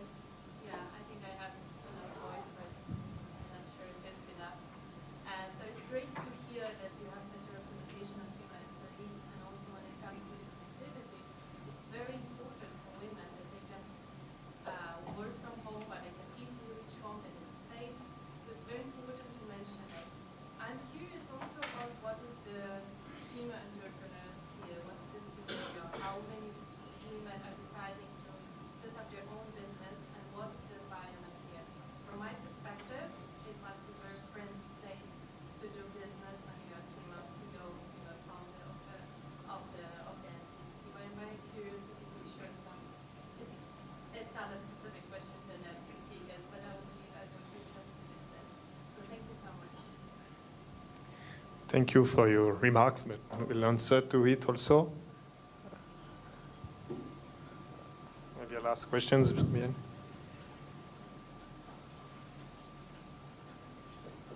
Hi, good afternoon. I own a travel agency and a real estate company. My question to the any panel there is, in Pondicherry, we've been hearing a lot of political and other, people involved with the government who are promoting Pondicherry. good question. I'm in the tourism department, and they have done a lot for Pondicherry. But if you look at the current state of roads, or if you look at, over the weekends when people are coming, there's electricity not there, 24/7, etc. So when we're talking about smart city or other projects, in your opinion and through your experience, how have you kind of, engaged with the government where you hold the government accountable to what they say and what they promise to do? Because I think that's where the disconnect is, where young people want to do a lot of things, but at the end of the day, the experience that you provide to the tourists for coming into, Pondicherry, there has to be a mechanism where you can provide that backdrop where criticism is taken positively. So in your experience through your industry, how have you engaged with the government and how they have helped you solve your problems? Thank you. That's a great question. Maybe I'll take your question. See, Chairman also here, so that maybe he can also add, or Syed also can add. So we are closely, from CII, we are closely working with government. This government is very receptive. Not only this government, central government is also receptive, because there is a ease of doing indexes available. So they all want to compete, all states. So ease of doing business. So, and whatever issues, even 2 days back, so CII and the industry minister, we had an interaction. So we have taken up various, whatever the licensing procedure to various, including electricity and other things. He is very receptive. He has asked us department-wise you give, so that you will take up and then he is ready to solve. So that is the first step. It's very, very receptive government and ready to address. So now we will be closely working with, from CII, we will be closely working with government and then we'll be addressing. Maybe any other specific issues, please send it to CII so we can take up and then we can resolve. Thank you. Yeah, on the electricity, sir, there are two types of problem. One was, the scarcity of electricity, and the other one is, the quality of the distribution, right? I think the scarcity portion is addressed 100%. I don't think we have any kind of scarcity. And today we are talking about the quality of distribution, having the right transformer, having the right underground cabling, or just for a 5-minute rain, the power goes off, some short circuit happens somewhere else, right? That is where I think the smart city project is taking up the underground cable laying, upgrading the transformers. This we hope will greatly help to come out of that problem. So talking about the other questions, sir, on the attrition question, the data I was giving was for the engineering industry, which is the national average of 14%. And you are right, in terms of the IT sector, the attrition has gone up. It is 25 to 30% now. I also have a IT wing in the factory, and there we are undergoing the same thing. But that is more, driven, by the work from home options, trying to have multiple changes. It's a kind of an exodus in the IT industry, which will take some more time to stabilize. But the other attrition which has come down in Pondicherry, what I meant is that those days, 10 years, 15 years ago, if you have an opening, if somebody applies, and then if he wants a job, even if it is in Pondicherry, as a stopgap arrangement people will take, they will come here for a year or so, and then afterwards, when they get the employment to the choice of their location, they will leave, right? But now that has come down. Whoever even comes for a stopgap has improved. Another question also I wanted to address on the gender diversity, because I could not hear you fully. That is really a very, very important aspect in the companies nowadays. And in fact, beyond a particular level, getting female employees at a lower level to operate in a shop floor is not a problem. You will get any amount of staff. Real level, if you want a leadership position, then it becomes that much more difficult, right? So what we have done in my company is that beyond a particular level, you have to recruit a female candidate. And if you are unable to find the right candidate, if you are going to finally end up only with the recruitment of a male candidate, you need to justify and prove how many CVs you had and why they could not succeed. Because that is a kind of an accountability we are trying to bring in, so that people take it very seriously and simply not settle for some male candidate and say that I don't get female candidates. But you need to substantiate how many interviews you did, how many CVs you had, and why they could not be taken, right? So that focus is there, and going forward, it will certainly improve. And for the other part of your question, whether the women entrepreneurs are there in Pondicherry, I would say yes, very much, because like I said, the CII in Pondicherry is very, very active. We have another arm of CII, which is called the Indian Women Network. They are also equally very active. And in fact, we tell them, our membership has been overtaken by the IWIN membership now. They are doing more activities than us. So within our own teams, we say that women network is more active than CII itself. So there also we are able to see a good amount of strides happening. Yeah. One last word on the French as a technical language for.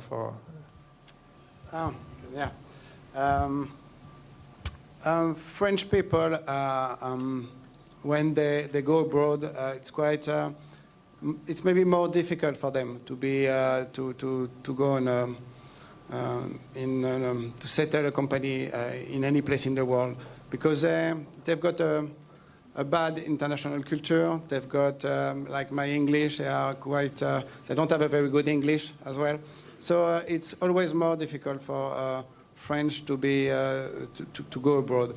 And basically, if you have an environment where there is already some understanding of the French culture, if you have already people that speak French and then can help you to have some success in the country where you want to go, it's a good advantage, definitely.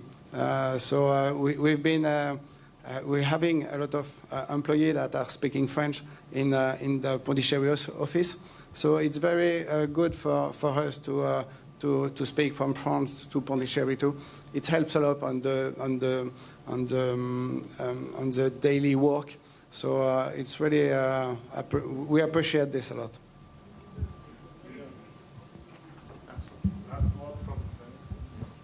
And I mean, regarding the French expert, not only about French, but I will advise you to invest on people going abroad for the study, because they will be back, right?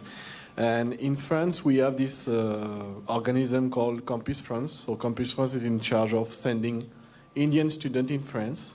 And I won't say 100%, but like 60 to 70% of the time they will be back in India after completing their study. And they will be back in India with the package, the multicultural package, and also the language. So I think, sir, you should invest into that directions, right? And regarding the gender equality, like my colleague, we also do the same. We force our recruitment team to recruit women. And if they cannot, then they have to justify. And I will finish by saying that behind every successful man, there is a woman. So don't worry, you're present. Just want to add, related with electricity. Already Pondicherry is a 35 megawatt power surplus state. And the government has signed one more memorandum of understanding. By 2026, 100 megawatt additional they are going to get. That means by 2026, 135 megawatt excess will be there. Maybe the distribution issue should be addressed. I think we'll take up with the government.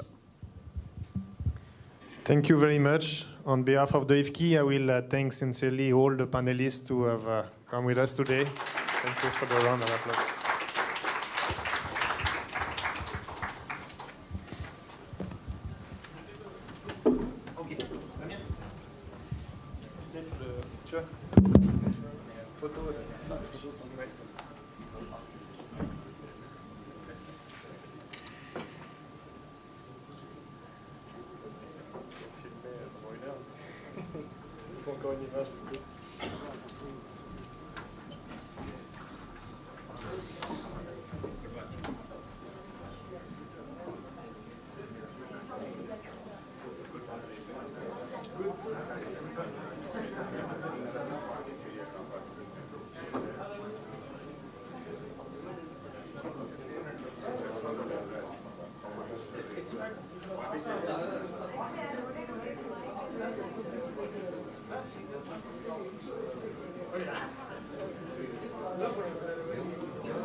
Mike, there.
Okay, thank you to all the panelists for an engaging session again. So we now move towards the second and final panel discussion of the day, this one titled Puducherry Vision, Expectation, Prospect, and Analyze.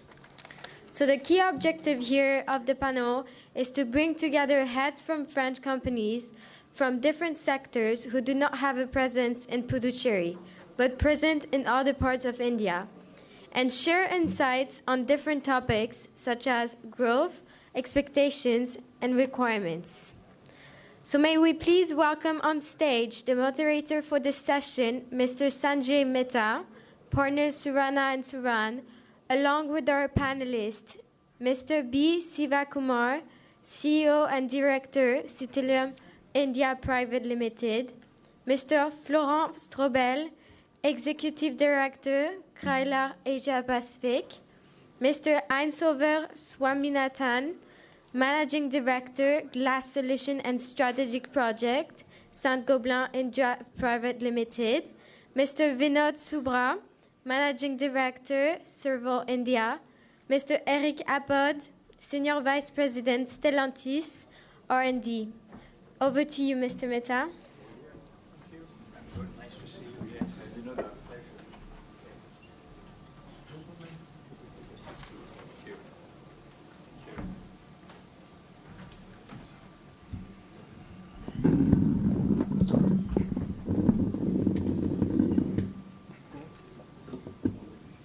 Good afternoon, everyone.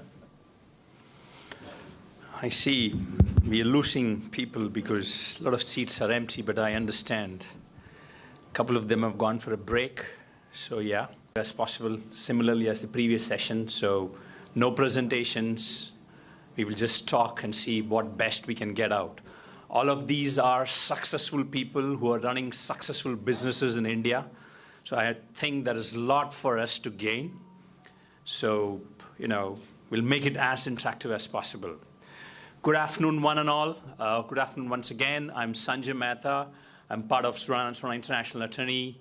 We are a 50-year-old law firm based out of Chennai. We help a lot of companies set up their operations in India. We have helped large French companies set up their operations in India. We help large European companies set up operations in India.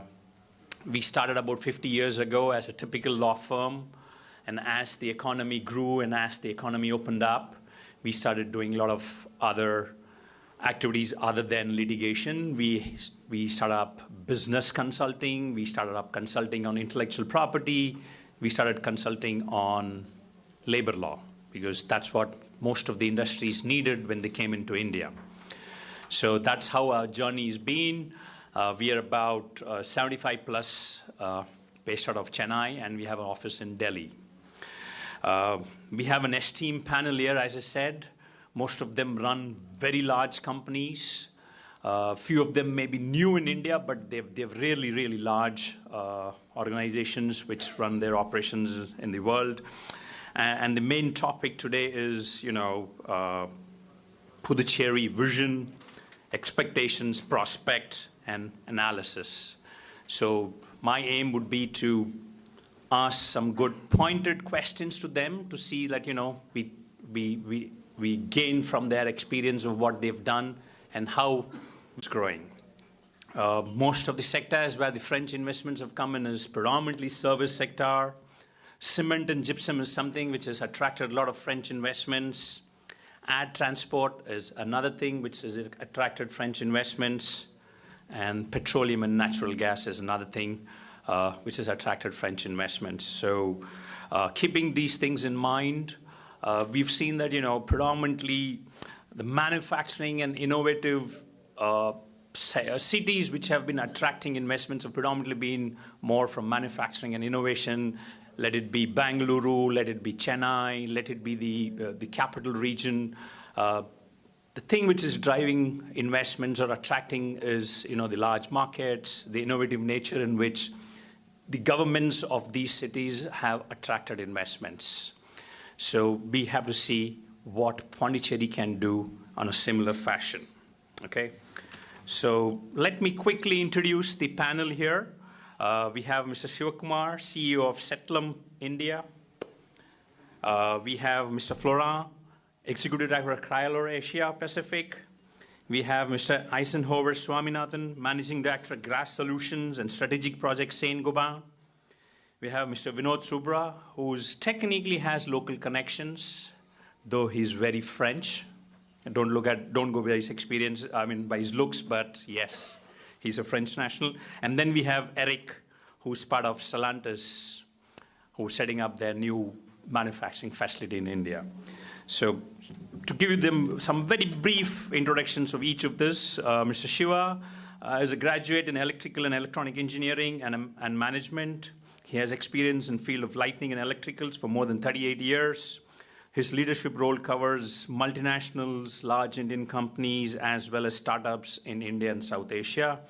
He has been actively involved in introducing new concepts and developing the businesses in the area of electric energy, conservation, lighting for infrastructure, and IoT-based smart systems. His company, Settlam India, is part of EDF Group, is an expert in street lighting, traffic management, and connected services for smart cities. They have been managing street lighting infrastructure for the Ahmedabad city, Noida, and the Mahindra World City. Mr. Florent, who is an Executive Director of Cryolor Asia Pacific. Mr. Florent has 20 years of experience in industrial associated with Cryolor Asia Pacific for more than 3 years. Cryolor is a subsidiary of Air Liquide Group, which hires about 67,000 people in more than 80 countries. The company's turnover is about 20 billion euros in gas services and supplies. Cryolor is historically based in France and manufactures gas storage tanks and trailers. They started in 2010 in Tamil Nadu to manufacture storage tanks for Asian market. After 10 years of operations, they have exceeded their capacities, and now they're going in for their expansion in their existing facility. Mr. Eisenhower Swaminathan, who is Managing Director of Glass Solutions and Strategic Projects at Saint-Gobain. He's a chemical engineer with a master's degree in business administration. He has 48 years of industrial experience and has been associated with various industries such as abrasives, refractories, ceramics, and aluminum manufacturing. He joined Saint-Gobain in 2005 and has also held several positions CII, and he's been very active in CII. Saint-Gobain designs, manufactures, and distributes material and solutions for construction, mobility, healthcare, and other industrial applications.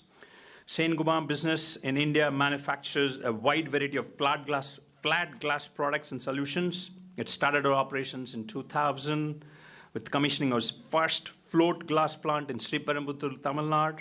Since then, it has rapidly expanded, investment of almost about more than $1 billion, that's about 5,200 crores, and deepened its presence in Indian flat glass market. Mr. Vinod, he's a French citizen with a Pondicherry origin, is now based in India.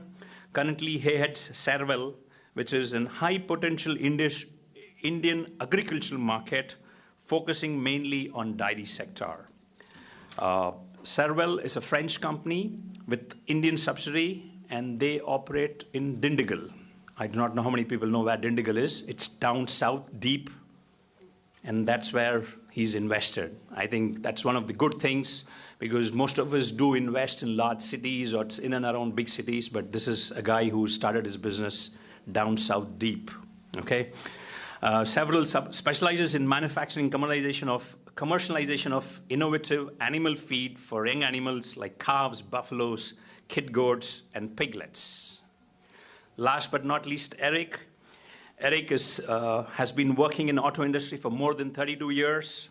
Eric has been associated with Group PSA and has held several key and responsible positions for more than 30 years in different continents. Recently, he was involved in building DS Automobile brand, a premium brand of PSA Group with a global network of about 800 dealerships. Stellantis is a leading global manufacturer, automaker, and mobility provider that offers clean, connected, affordable, and safe mobility solutions.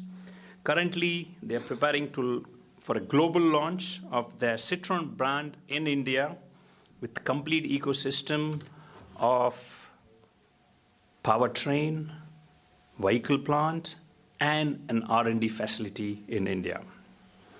So this is, as I told you, this is a very, very distinguished panel running really large businesses in India. So let's see what we can learn from them. Let me open up the floor for discussion. Let me start with Mr. Eisenhower from St. Gobain. You've been in India from almost 1996, achieved strong growth. You have presence across most of the states, starting from Tamil Nadu, Kerala, all the 4 states in South, Maharashtra, all the way up to Himachal Pradesh. So when you're looking at expanding your plants or looking at putting up new facilities, what is it that you look at and what is it that you expect from a local government?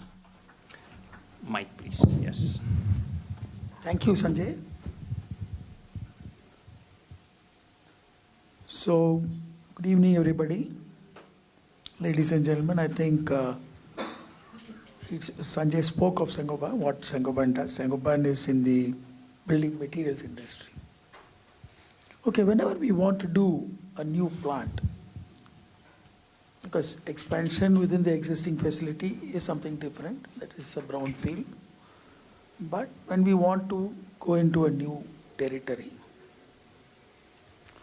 the first thing we want to see is the stability, law and order, how is it in that place? That is something which we definitely look at.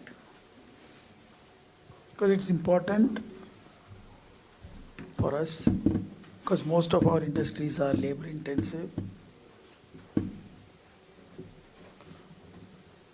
The next major decision for us is availability of raw materials. Because Saint-Gobain is in mostly handling industries. Most of its factories require bulk materials. So that means we have to move a lot of materials. So either it should be available nearby or should have a port facility nearby for us to bring the raw materials. That's very critical for us. The next is most of the factories, whether it's a gypsum factory or whether it is a glass factory, except maybe abrasives may not be that important for land, and availability of a large tract of land is required for us. And mostly it should be contiguous. It is not that it can be in any irregular shape. It has to be in a specific shape, especially for glass. We look for availability of land, availability of infrastructure for that land. When I mean infrastructure, electricity, HT electricity, which is very, very critical for us, because continuous power supply is very, very important for either glass or gypsum. And the requirement of power is also quite high. So therefore, we need high power intensity, so we look at that.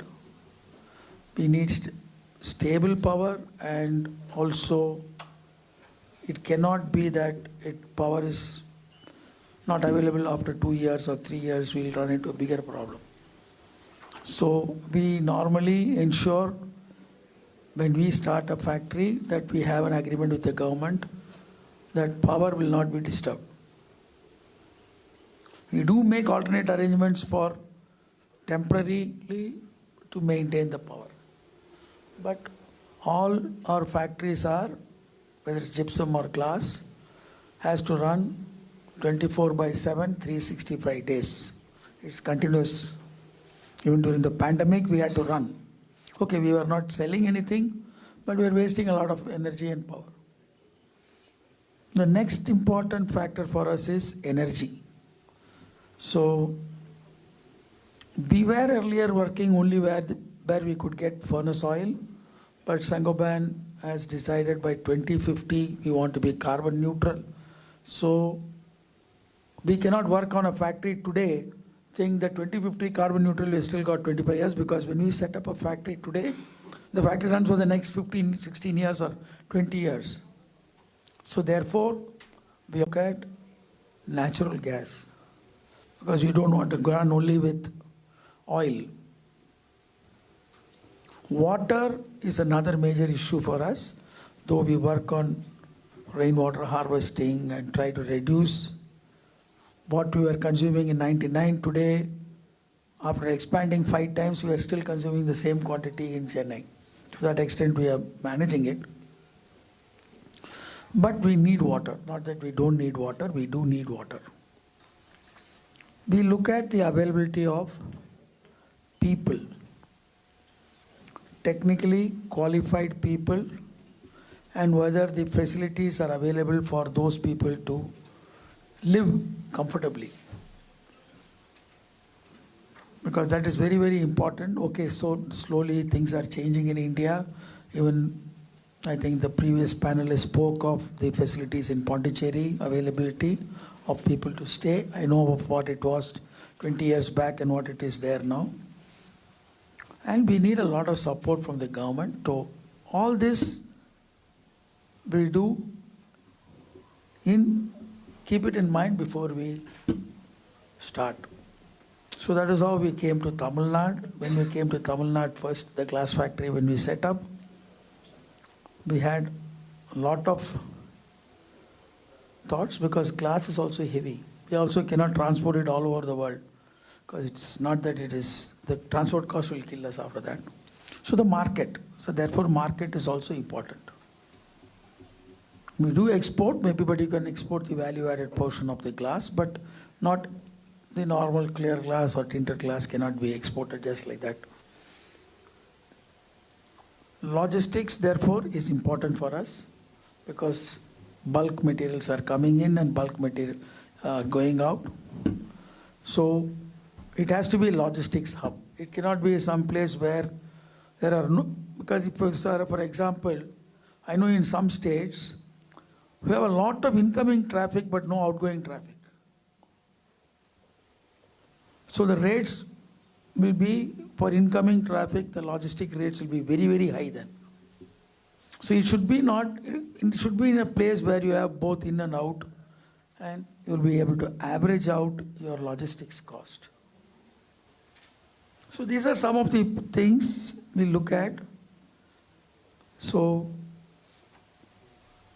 we do work with the local governments continuously on these points, how to ensure we make the best or efficient use. Everything cannot be perfect. There has to be some compromises that we'll have to make. But we cannot compromise on a few things like power, etc. We need to be very, very clear on those items. Maybe I've answered your question, I suppose. Yes. Some clear 11 takeaway points is what he's given. So let's move on to others. Flora, Air Liquide has been present in India from 1992. You're present from different verticals, Air Liquide, Cryol, and Sepik. You have presence again in Tamil Nadu, Maharashtra, all the way up to New Delhi. When you're setting up facilities, do you look at the same things as what Mr. Eisenhower said, or is there anything else which you look at, which your industry is specific to your industry? Of course, we are looking at the same. It's implementing a new facility is a strategic decision. So first, you have to look at your market. Where are your customers, especially in the gas industry? As our raw material is present quite everywhere, as we are liquefying air, gas. So we, of course, need the same amount of power that is important in the gas industry. On the manufacturing side, for Cryolo or Sepik, we need to have the supply chain ecosystem with global suppliers around. We are subcontracting a lot of different parts of our storage tanks and products. And also the logistic is important, as we are exporting our product all around the world, especially in the US. We are exporting 70 to 80% of our products in Cryolo. Then comes the local constraints.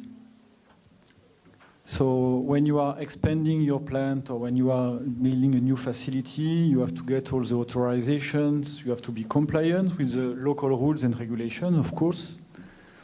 But as a foreign company, you have also to understand deeply these rules and so on. And there, I think the local government is able to help you. I think it's really interesting if the local government is having some structure that is able to help you and support you on getting all these approvals and compliance that are mandatory to install yourself. And of course, at least if you have some incentive program, it's always interesting.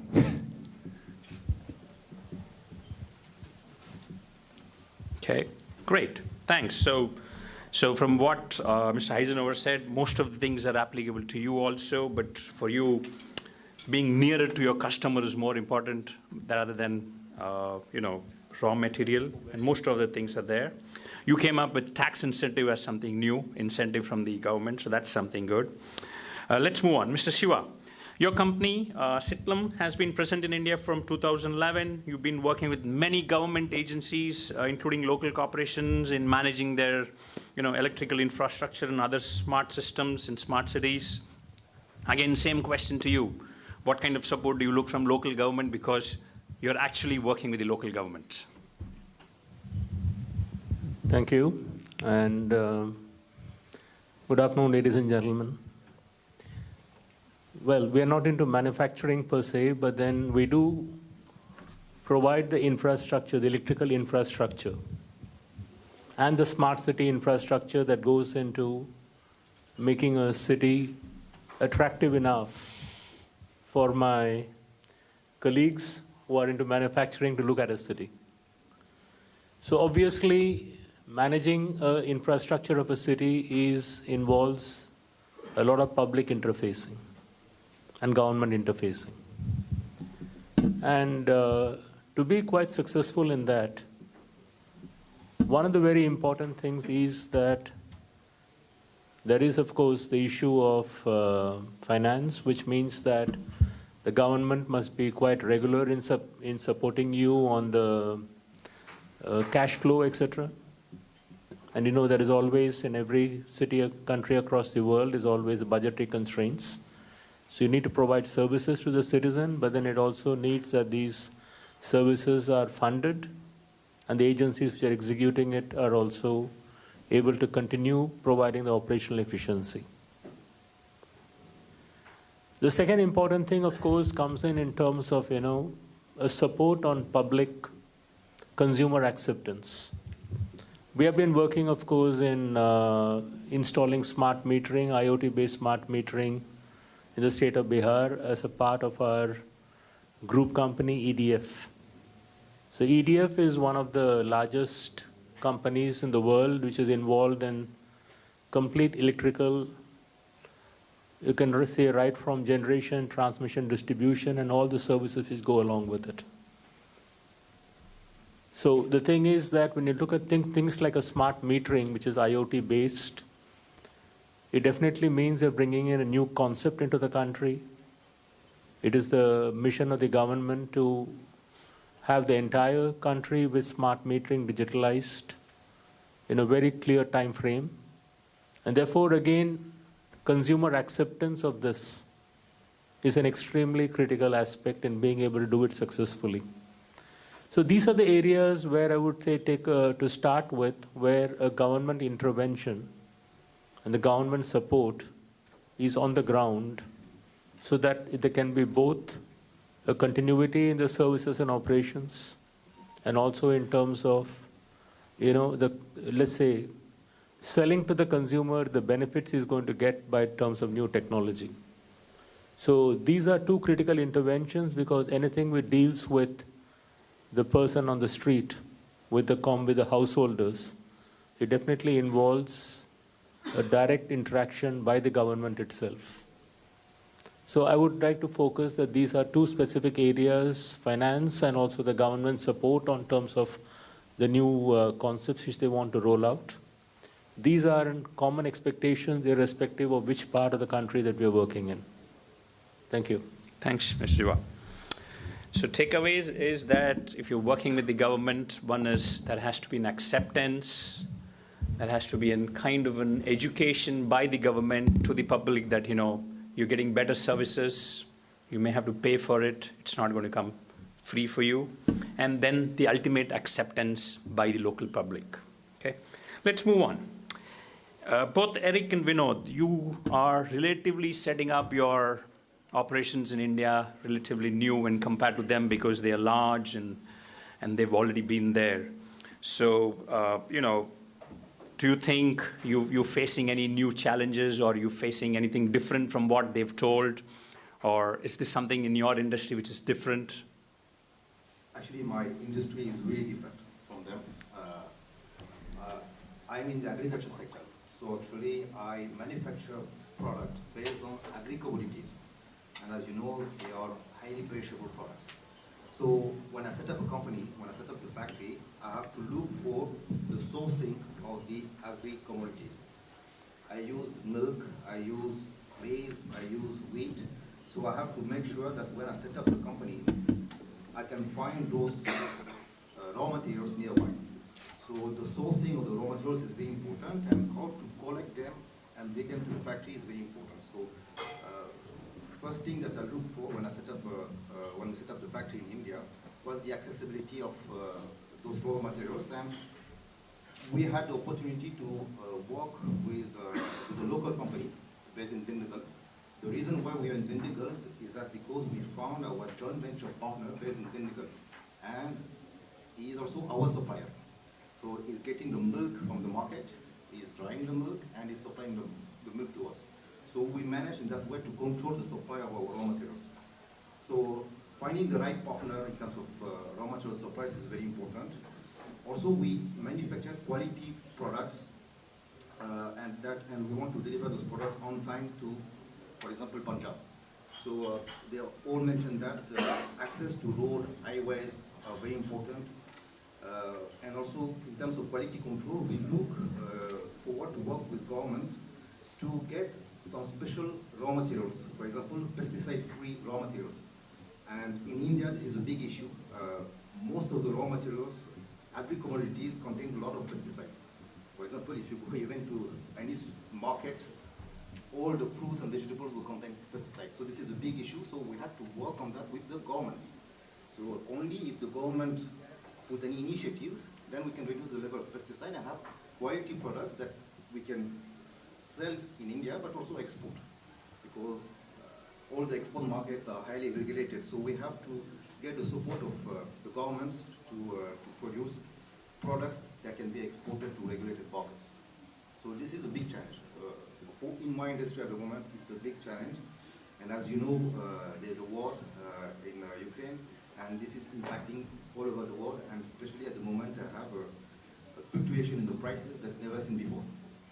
So government support in controlling the prices, putting in place some quotas, supplying first domestic companies is very much required now.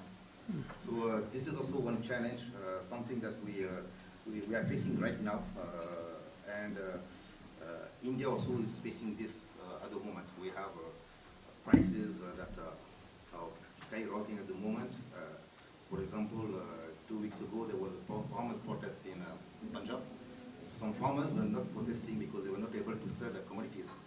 That they were not able to use their tractors because the fuel price is too high. So actually, the current situation in the country is very complicated. So governments has to be more implicated in the agriculture sector, which is, according to me, still in a nascent stage. It has to be more and more structured. Okay. Yes. Eric. Yes, thank you. Yes, before, please allow me in a few words to explain to you what is Stellantis and how it works, because actually, yes, we are extremely different, and I think this kind of industry is really now extremely mature, but extremely different also. So Stellantis is today the fourth largest automaker in the world, with after big names like Toyota, Hyundai, or Volkswagen Group. It's 400,000 people worldwide, and it operates in almost all the countries in the world. And this industry is definitely extremely interconnected. I mean, this is not specific to India. There's nothing specific to India, nothing specific to Europe. Yes, by the way. Okay. Thank you. Sorry. It will be better. Yeah, extremely interconnected with massive investment, massive cost of R&D, massive workforces. Obviously, as I said, 400,000 people. So definitely we cannot do and come in India and work as a startup. No way, it cannot work. It's not the way it can work. So today, where are we? We decided to come to India almost 4 years ago. And today we have opened, yeah, sorry again. So we have opened first a plant factory in Tiruvalur in Tamil Nadu, close to Chennai. We have opened a powertrain factory assembling engines and gearboxes, which are for India, but also which are exported all over the world, in Latin America and Europe, in China, all over the world. And we have opened also in Tamil Nadu, in Chennai, a big R&D center, purchasing hub, purchasing center, logistics center, finance center, so IT center, I forgot. So extremely interconnected, and all the functions, for instance, the IT is not working on its own. IT is working with Detroit, is working with Europe, is working with all the teams. So actually, it was a pleasure for me to I was extremely proud and extremely happy to lead this big project coming to India. Why? Because I did actually the same 10 years ago in China, in Shanghai and Shenzhen. So it could allow me to compare the difficulties and also to give me some good ideas of do's and the don'ts that we have to do. What I must say, and after maybe later we'll talk about Pondicherry, we decided to come to Tamil Nadu and more particularly to Chennai because of... Is he audible at the back? No? Oh, you should have stopped us. Yeah? Again? Start again. Now? Sorry. Would I not to repeat 10 minutes I spoke? Is it okay now? Oh, you want to stand here? Yeah, okay. Sorry. Yeah, sure. Sanjay. No. Bon. Camille. No, I'm kidding you, Camille. You're doing a great job.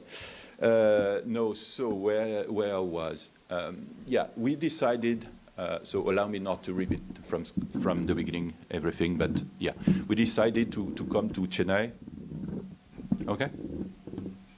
We decided to come to Chennai. Why? Because Chennai is, for the auto industry, is what we call a hub. So big names like Hyundai, Renault, Nissan, Honda, and Mahindra are already operating in Chennai. So we cannot come to a place where there are no suppliers, there are no R&D, there are no technical workforce. So it's impossible, and never you can do that. In all projects I did in my life, we go to places where there's already an existing ecosystem. Otherwise, you cannot build everything from scratch. So this is why I forgot the logistic, the harbor from which we plan to export, and we are already exporting like powertrains and so on, and parts. So this is why we are not free to do whatever we want. We are not free to say, oh, let's invest in such town, such a region. Why we came to India? It was very easy. India today is the fourth market in the world, largest market in the world for the auto. Stellantis and particularly Citroën, because we are disembarking in India with Citroën. We were not still in India, and this is the decision we make.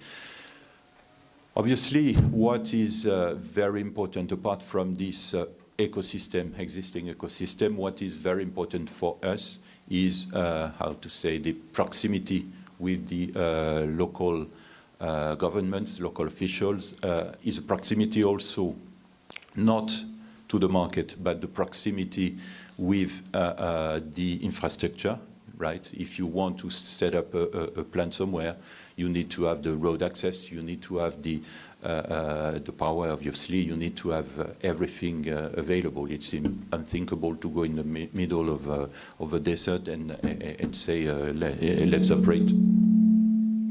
Let's operate from there.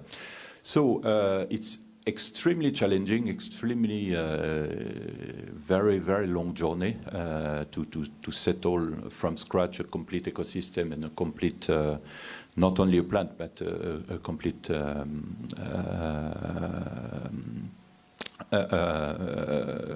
factories, ecosystem of everything, a company. But it needs a lot of energy, and it needs also a lot of proximity of local partners. We had, in our cases, 2 local partners, one Hindustan Motor, one Avtech, in Hosur, close to Bangalore. So this is definitely key. Maybe? Yeah? After Thanks. we talk about Yeah. Puducherry. Thanks, Eric. So takeaways from this one particular question. While some said they didn't need to be near their raw material because their raw material was freely available in the air, to the one who said, I need to be near my raw material because I'm in perishable goods, to the other one who said, it is just not this, the entire ecosystem has to be present for me to operate. So again, different industries, different requirements. Okay? So all of those guys said that, they need to have some kind of support from the local government. Yes, they need their permissions to fall in place. They may need some incentives. So to Mr. Eisenhower, Flora, and Eric, all of you are really big guys. So when it comes to negotiation with the government, do you think you're better off having a one-on-one negotiation with the government for whatever you want?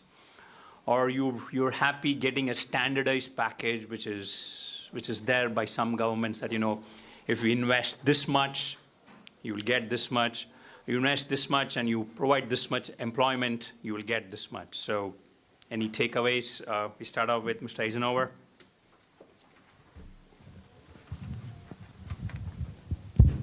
See, most of our investments are very large investments, runs in thousands of crores. So there is no structured package, and I think most of the mega investments are definitely a one-to-one negotiation with the government.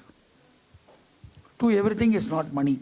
It is not that everything is incentive or tax incentive or only that. That's not the only thing that we discuss. As I told you, we ensure during those discussions on certain specifics. Like if it's a continuous operating industry, we need that name. Because you cannot tell us you have to close on national holidays, you have to close on this, all that is not possible. So there are rules in India, so we have to get ourselves tagged as this industry, so that everybody is aware it's a continuous operating industry. 2, we will definitely discuss on the power, and we normally take what we want. We are very clear as to what is our requirement on power, so we will discuss that. Sometimes it is not the local government alone, we also need support of the central government, because in today's world, which is a totally connected world, there are certain safeguards which may be required for a few years. It's not continuously.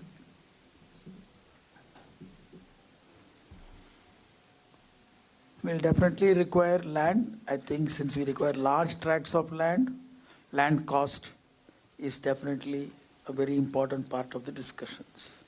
Because your requirement of land is huge. It's not that we buy 5 acres or 10 acres, but we buy in 200 acres, 250 acres. So cost of land is also very, very critical. We also have to ensure the water or the rainwater has a facility to drain off from the area. You cannot get jammed in a corner and you're in a low-lying place and you get all the water into you, which can be catastrophic, especially in places like Chennai when there is sudden bouts of heavy rain. So we look at the drainage system, all that is very, very important for us. So we need to have a lot of these points discussed with the government. Because it is not that we can do the drainage around the factory. Within the factory we can. But we also need to have, because we cannot suddenly let out water into a village. Because people cannot be affected. So we'll have to ensure in the discussions with the government, all these points also. That's what I said, it is not only tax incentives or money that is what we discuss, but we know since you have a large land, that much of more water will come from your land. The runoff water will be huge. So we'll have to ensure that we don't run into a problem. Also, our factory also has to be safe. We can build to safety to earthquake levels. If you are in level 4, level 5, we can design it accordingly. And I think many of the previous panelists also spoke. Today, most of the governments, state governments are approachable. They also want to attract investments. Because we generate a lot of employment, both on the rolls and off the rolls, and also direct and indirect. So quite a lot of indirect jobs are also generated in a factory like ours, which requires a lot of people from outside. We also require similar support for some of our suppliers. Like Mr. Floran was telling, Air Liquide is one of our suppliers for hydrogen. We cannot be without hydrogen even for 1 minute. So they also require the same facilities of continuous power, water, etc. So the ecosystem has to be developed. And we also need very good roads, infrastructure. Even if the bus service is not there to be, at least we can arrange our own transport for the workers to come and go. But we need the roads for that. So these are some of the points which are also discussed when we are starting new. Or we will also look at it. Some of this the government already may be available. Like the roads may be available, except your land. So we don't like to go deep into the area where there is no roads. We also need to have a good health infrastructure.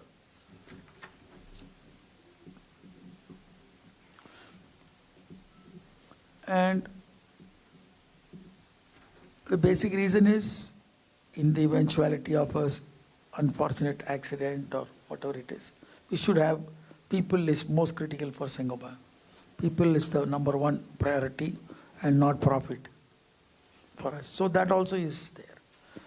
To that extent, we also do a lot of CSR around us. The CSR is around our factory, we do the maximum. And we concentrate on health, education, especially women education. And then quite a few panelists spoke of diversity in their employment of 80%, 60% women. I'm very happy with that. To hear that it is even in a place like Pondicherry, Sriram spoke of how they got the best award. I think it is, a lot of things are changing. Those things were not there earlier to that extent, but it is changing today. So we discuss all this, and we also do a lot of apprentice schemes for which we tell the government we will do all these points. So they should give us that support. For example, we run a scheme called Learn While You Earn.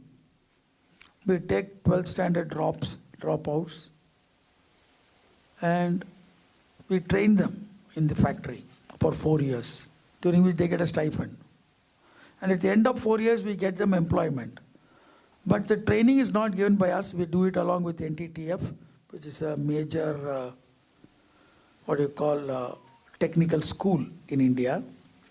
And we want the diploma which NTTF gives to be recognized by the government. Because we are not interested to train people only for us. Because we want to give back to the society many of the good practices and good learnings that we teach the people, so that the surrounding industries can also get those people to work. So all this we discuss when we are doing this. So it's not a structured package. I hope I have. Yeah. Florent, do you want to add? What I can add is that we could have specific negotiation, because we could be part of important programs that impact the society. In the past 2 years, for example, we have been part of the development of oxygen supply chain that was really important during these COVID times. We supported also a few CSR activities in this regard. And in the future, of course, we'll be part of the LNG supply chain, and moreover the hydrogen supply chain, to develop the new energies and to face the energy transition. So it's part of the negotiation, and it's important that the local authorities, the local government are also active in this kind of programs. Eric, do you want to add anything for this? Yeah, basically I agree with what has been said. Needless to say, in our case, we must have one-to-one discussions, one-to-one negotiation, and again, the incentives are absolutely not the most important. What is most important is the quality, is the fact that what has been committed is really done on time. And this is the most important for us. Incentives, okay, we can discuss, but the most important is the quality, in-depth understanding of what we're doing, and this is why I was calling that proximity. Very, very important, paramount. Apart from that, one element also, since we disembarked in India, we are also part of the association of automakers like this, so we are also in this kind of discussion, for instance, in the evolution of homologation and so on. They're losing you, so if you need to be a little bit more louder. Yeah, okay, yeah, maybe. Sorry, it was my fault. Yeah, we are also part of association of automakers. We are involved in discussions regarding the evolutions of homologations, regarding the evolution of norm, and so on. So it's obviously very important, and this cannot be done by local authorities or what else. So it's two pillars. First, obviously, when you do a project, you need to be to have some interlocutors and be involved in discussion one-to-one. This is what we're doing. By the way, we're doing exactly the same in China at a very high level also. And second,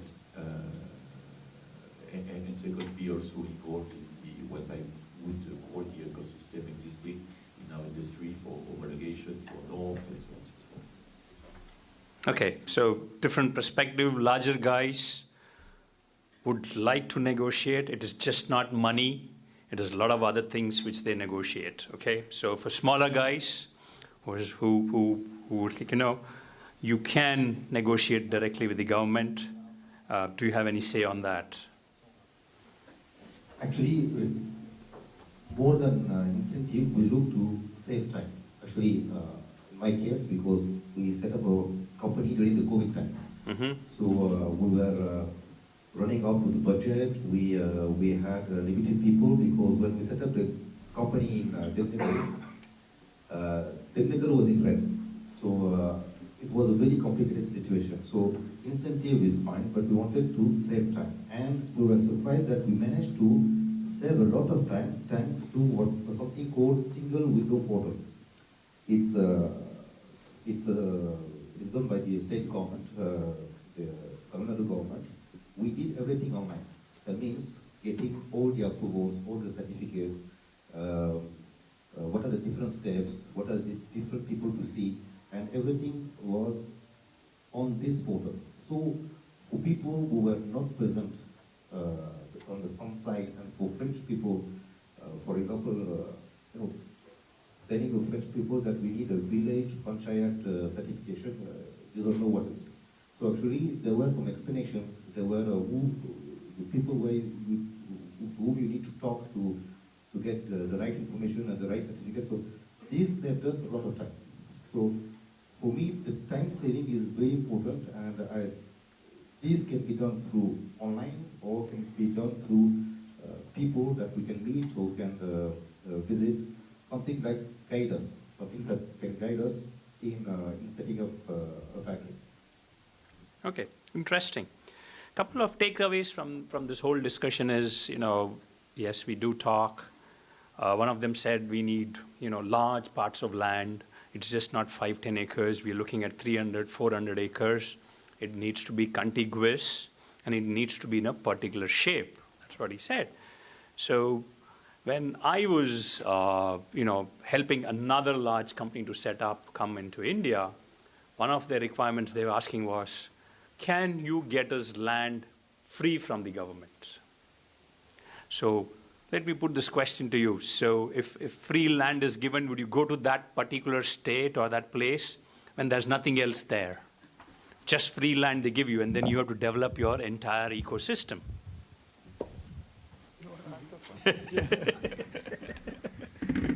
Thank you. As we discussed, so first of all, yes, land cost is a part of the CapEx, and we all know that in the large group we have limited CapEx, and we need to optimize it. So of course, a free land is an opportunity. But afterwards, if you don't have the rest of the things we already talked about, it's useless. Good. Anyone else wants to add anything to this? Yeah, Shivji. Yeah, so we were talking, the EDF is involved in quite a lot of electrical things, right from nuclear down to renewables. We will talk about solar, wind, etc. So your issue about land is something which is extremely important when you talk about setting up a solar generating plant. And obviously, if you get land which goes into maybe 150, 200 acres, 300 acres plus, which are required for mega solar plants, it is obviously an incentive. No brainer on that. Yeah? So I think when it comes to that, in terms of, solar and going in for wind, and then, of course, the land is important and incentivizing, because that's a big part of the entire, final energy cost, the infrastructure that one sets up. So it is a plus point if it can happen. Okay, so there's one taker here says, I'm not very much interested in the other infrastructure. Give me free land. I think it's not completed. Oh, sorry. I did not say that I want free land, but then your direct question was something saying that if land is given as an incentive, it is something which is useful. Of course, it is very, very relevant, because if we're talking about getting into green energy, renewables, and one of the most important missions which are taking place in India is on the solar. Mm-hmm. International Solar Alliance is based in Delhi, in Faridabad. And this is something where there's a lot of active participation from France.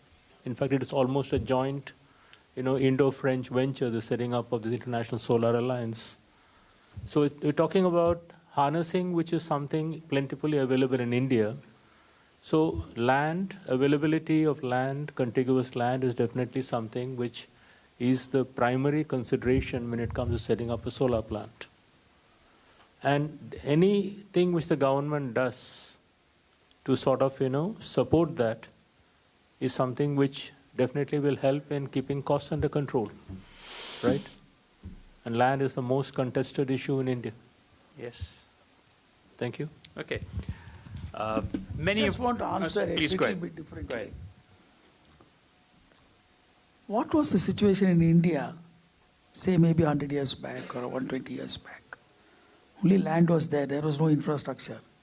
If you go to Jamshedpur, the entire city was set up by Tatas for their industry.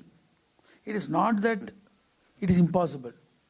I know in Saint-Gobain, places in Germany, places in France, where there was nothing, because Saint-Gobain is 365 years old now. So we have set up our own colony. Everything is owned by us. And today all that has become property which they have sold. So it depends on the period at which we are talking of. There were periods in which only land was given, the entire infrastructure was developed by the companies to run their show. Today maybe it is no longer required in India. So it's only, maybe if you now go to some other undeveloped country, totally underdeveloped than India, maybe there the land alone would be given to you. But even in solar, I think my friend answered you well. We need the evacuation of the power after that, which is what is the problem today for solar power in India today. A lot of power is being generated, renewable power. But the evacuation is tough because renewable power is renewable. It is no longer continuous. So people have to, so a lot of things are changing. I think we are learning from Europe and other places on evacuating that and how to harness it totally. Another thing which came out was, many of them said they need large power, they need assured power, and they need a good quality power. So the question which would help eventually Shiv is, all this, if it comes at an additional cost, are you willing to pay additional cost to the government, saying that, if the normal, I would pay you 7 rupees per unit, but if you want assured and good quality, you have to pay us 10 rupees per unit. Is this something which is acceptable to you as an industry? I think I'll answer this differently. If you remember in the 2000, power was always a problem in India. Mm-hmm. But our Honorable Prime Minister, when he was the Chief Minister in Gujarat, he said, I will give power continuously without interruption. Will you pay me more? The number of industries that went to Gujarat were very high at that time. He really, because when Gujarat was charging 7 rupees 20 paise for the power, Tamil Nadu was charging 3 rupees 45 paise. But many big chemical industries which are power guzzlers went to Gujarat. Because continuous power, without interruption, without a power cut, if the government assures you, is very important.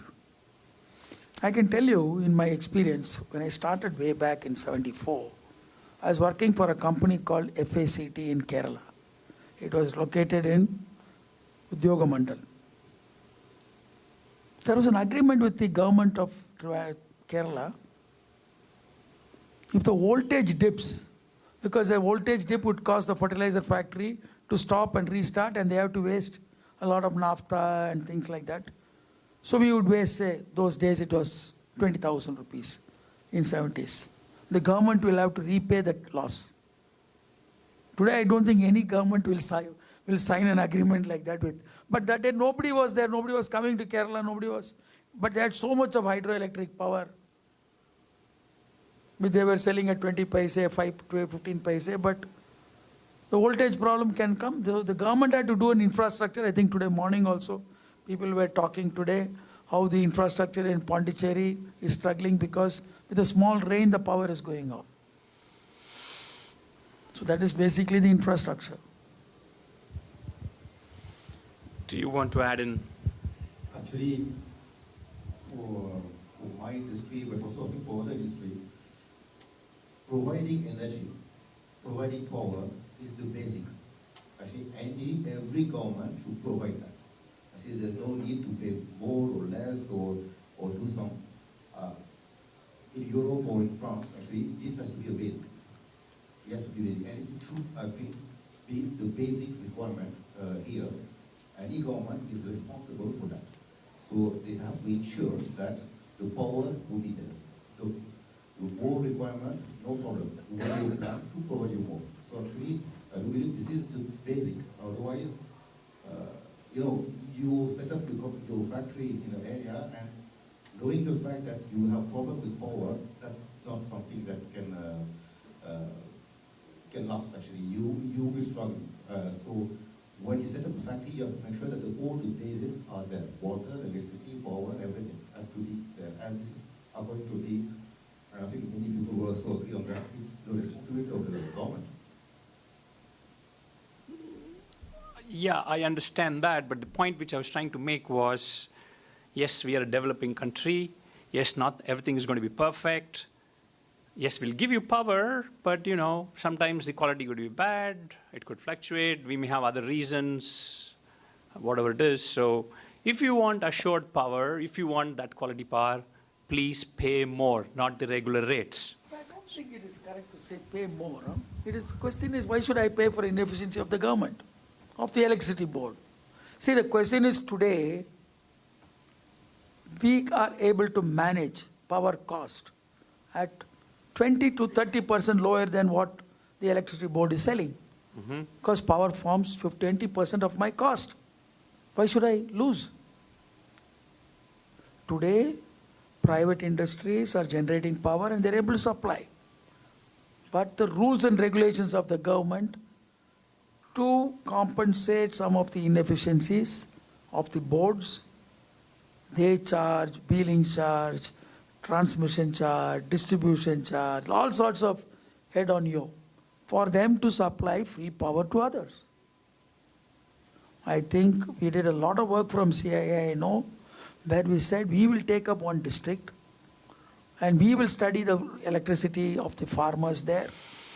We will make it into solar run pumps, but even people are not interested to even meter there. Even you want to put a meter there, they won't accept. Because I'm getting free power. Sorry, so I'm saying that question is, it is not correct in a forum like this to say, for assured power, can we increase the cost? No. Okay. We cannot pay for the inefficiency of the government. As I was saying before, and this is what we did in all countries in the world, before the cost, we pay more attention to the quality and the sustainability of what we're doing. If a project is not sustainable, if a project presents some high risks, and in the future you are not sure what you are going to do, it's no way you can say, oh, maybe I pay a little bit more, because if it starts like this, it leads nowhere. Better we drop the project, we forget the project, and we do something else. But I think this kind of bargaining is, agree with what you say, is not really good. Better you forget it, you study another project. Okay, so the takeaway is that, industry... Oh, sorry, go ahead. Just wanted to add that power is the fuel for the industry. So you won't invest in a car if you don't have fuel station. We speak about attractivity of of the locality. If you don't have a reliable source of power, you are not attractive and at all, and the industry will relocate anywhere else. Okay. Go ahead, Mr. Shiv, you were saying to say something. Yeah, yes, there are issues around power in India. We are a power surplus country in terms of generation, right? And this is why there is definitely a very clear initiative from the government in terms of privatization of the discoms. Now, there are entire countries which are run completely with corporate structure, which is actually providing power in the country. EDF does it in, I think, many countries in the world. A combination of hydro, a combination of renewables, a combination of other things.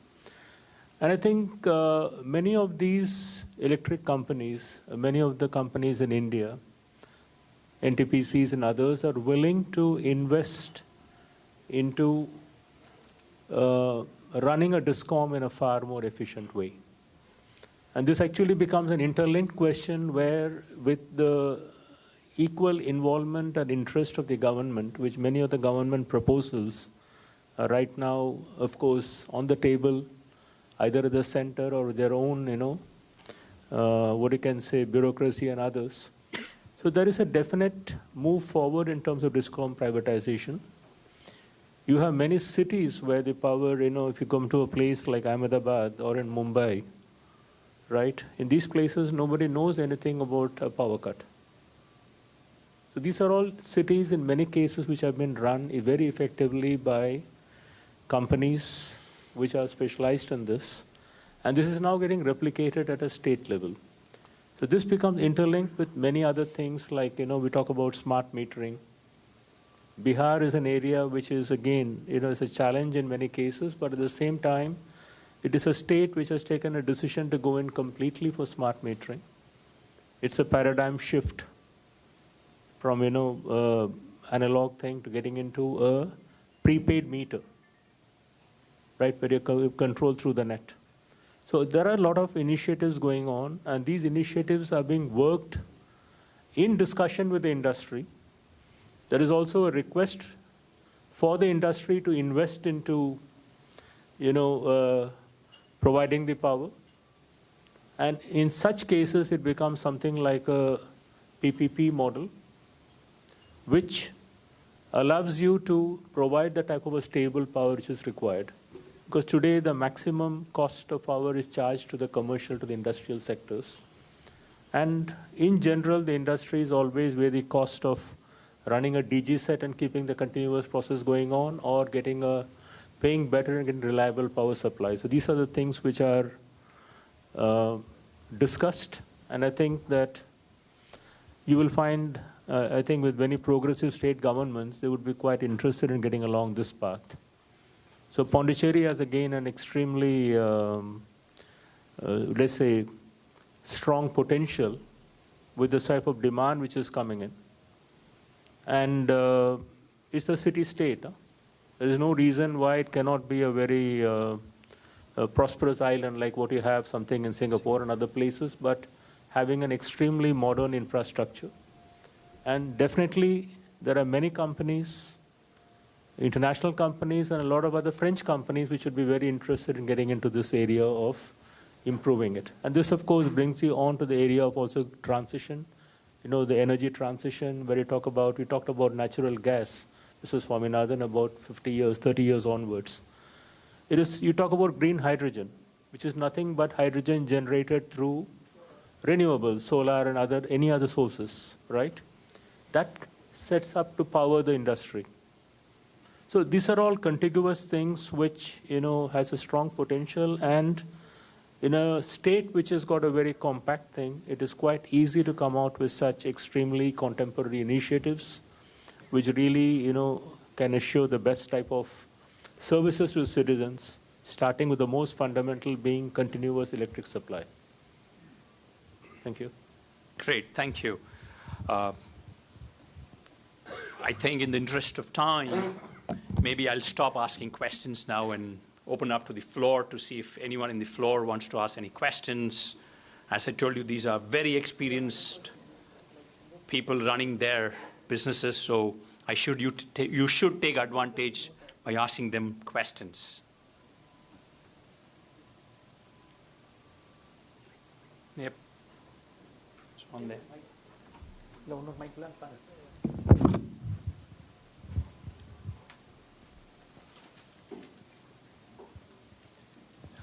Thanks. Thank you so much for this session. As I said before, I run a travel company and I have a real estate company. So you all spoke about talking to the government and trying to have discussions so that you can make investments. The very basis of this is that, the government sometimes is pro-growth. But what happens when, sometimes you have a government, probably there are a lot of political parties involved, and there is corruption in the government. So you're dealing with a particular kind of people, like for example in Pondicherry, you want to run a particular guest house, and then you come across people or the police coming and telling you, look, you cannot run it unless you pay me bribes. I mean, it's a very simple question. I mean, I don't want to sugarcoat it, but this is a very fundamental problem that we face in India. And so in your experience, when you go to the government and you ask them, look, I want to do something good for either for the state or for the city, how do you deal with people who might actually looking at, what's in it for me? If I give you that permission, what do I get out of it? So that is a very simple question, but sometimes no one is answering those questions. For example, if a tourist or someone from another state is coming to Pondicherry, it's a very simple thing. You're moving your goods or your house to Pondicherry. You come here, you have all the local thugs who will not let you unload your truck. So what do you do in such situation? There is no mechanism to actually bring up the issue. If you go to an authority, they say, this is the way it is, this is the way it's going to go on. And so what's the mechanism that you have to report this to someone? How do you hold the government accountable for these kind of things? When you talked about Singapore, why is it so efficient? Because there is no scope for corruption. So my very simple question to you is, when you go to the government and you try to find solutions to that, how is it that you convince them that this is for the growth of the city? It's not sometimes about filling pockets of politicians. So, I'm sorry, I might be politically incorrect, but I'm just asking you a very simple question. How do you deal with it? As a young guy who's trying to make things happen in a particular city, how do you help young entrepreneurs actually deal with this? Thank you. Hello?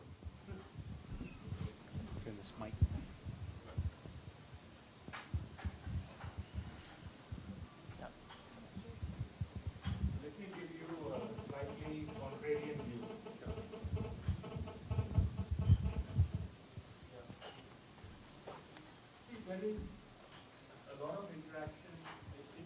You have, of course, a perspective about government, which I will not have to comment about. There is also the other side of the government, which has been looking at very positive steps for the citizens. Right?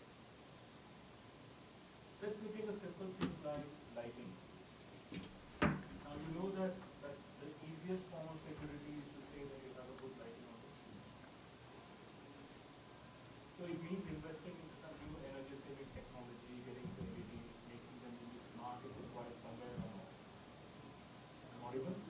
Yeah. So the point is that if that is going to make the public as a large happy, secure, it definitely has its own, what I can say, benefits for the administration. And it definitely gets the support on that, right? What we talk about are some of the, specific unique cases, maybe some specific points. But if we talk about it in large, I can give you an example of something which happened in the Vrindavan Gardens, maybe about 30, 40 years ago. The tourists used to go to Vrindavan Gardens and come back by sunset. Then the government there decided to light up the entire Vrindavan Gardens. The dynamic and other lighting was also a very long time ago. People started going there in the evenings and staying till night, which means there was a huge benefit. So all the tourism industry, the shops out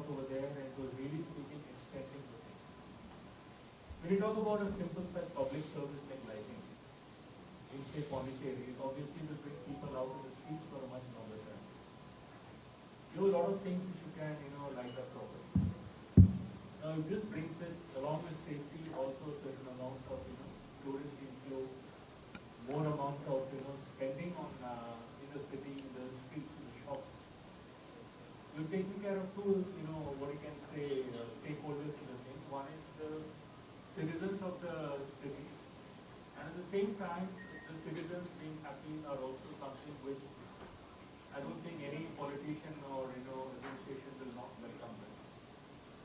We talk about Ahmedabad, we deal directly with the Municipal Corporation of Ahmedabad. We've been working there for the last 7 to 8 years.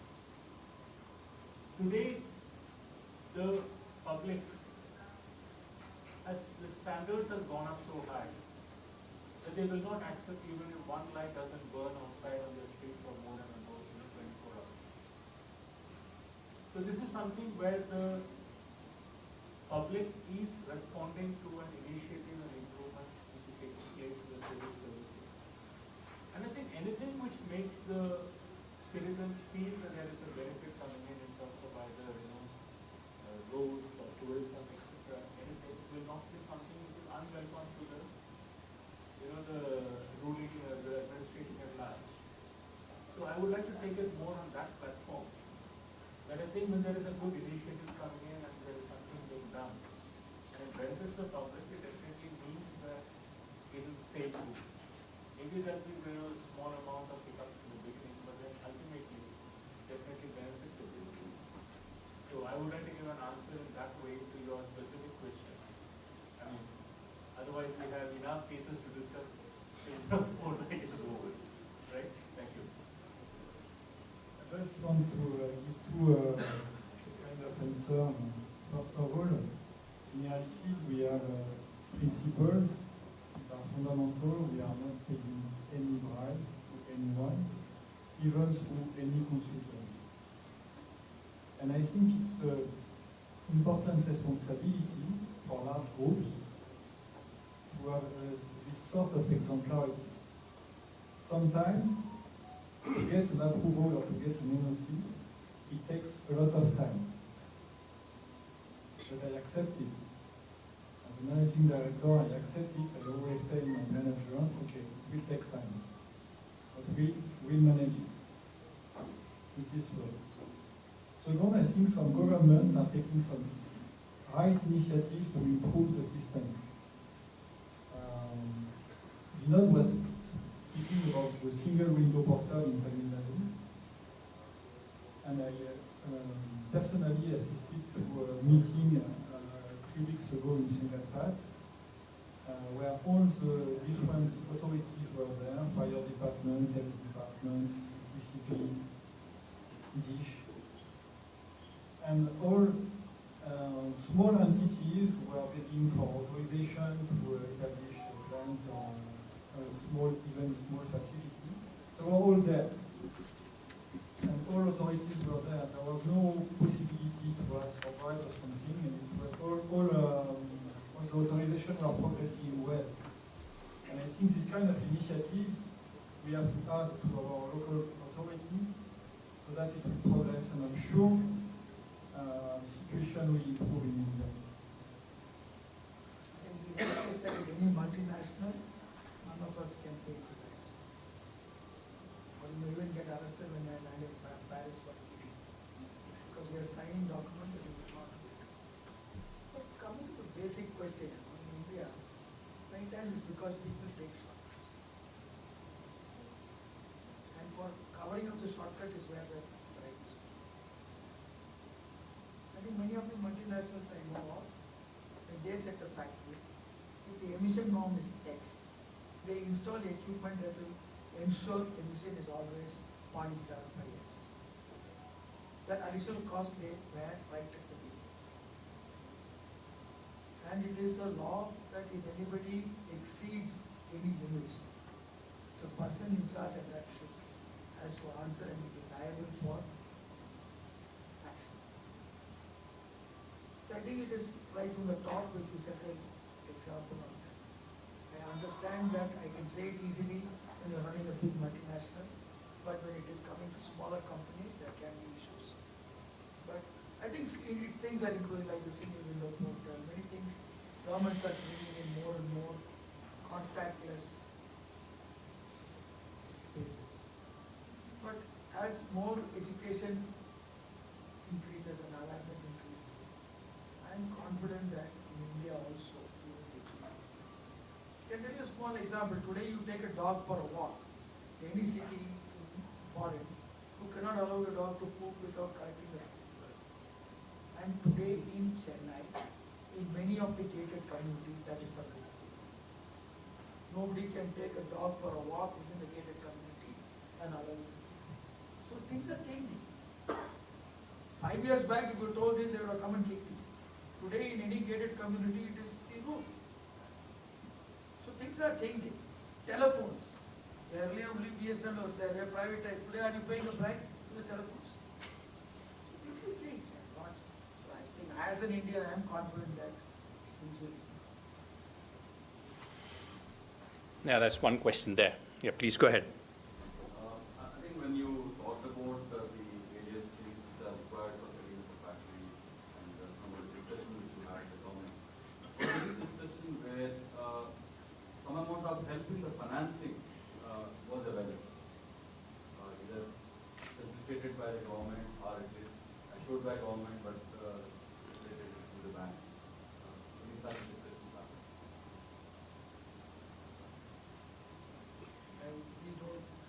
Yeah. Sorry, go ahead. I don't think that type of negotiation I have not had with the government. Because it is the banks which decide what interest it will take with their own. So the government does not play a major role, except in very large investments, government may also become a joint venture, like TITCO is, or company, they have invested, and they have invested very profitably. For example, in Titan, government of Tamil Nadu has been interest, and today those shares are worth so much. Even in Karadur, I think TANFAC government is a partner. There are many companies in which government also has been a partner in all of this. So, for example, somebody is investing in Puducherry, maybe the interest rate available would be 4% instead of maybe 5%. You can negotiate it. Yeah, that's rare in the sense that, at best, they would point you out to those development financial institutions, but the government never negotiates on those kind of things. And if you don't have a financial closure, they may ask you to go to SIDBI or those kind of institutions. But from my experience, never seen governments sitting and negotiating on that. No. But there's a capital subsidy for structured. But that is, I think he's looking more from a financial closure for a project if he doesn't have a financial closure. Correct me if I'm wrong. Yeah, that's what you're looking. Getting some benefit of setting up a facility in yeah. Then yes, most of the governments have incentives which are part of their structured pack. Yeah, sorry, go ahead. Actually, I don't know if you are a French company or representing any foreign company, but my company, we got support from the French government over there. We got our product insured. We got our financing from banks, and the business plan has been approved by the special bodies over there. It's called PP. All the investments are done over there. So when we bring it here, we definitely try not to bring any involvement of local governments. Everything is already fixed. And then once the FDI is done, once the RBI has cleared the investment, then we spend what we have to spend, and then what we can expect from the government is more like maybe subsidies, maybe some payback, maybe some support, but initial investments, usually from a foreign company, is done at the headquarters with their government and their financial institutions over there. Okay. Any other questions from the audience? Go ahead. Yeah. You have a mic for yourself?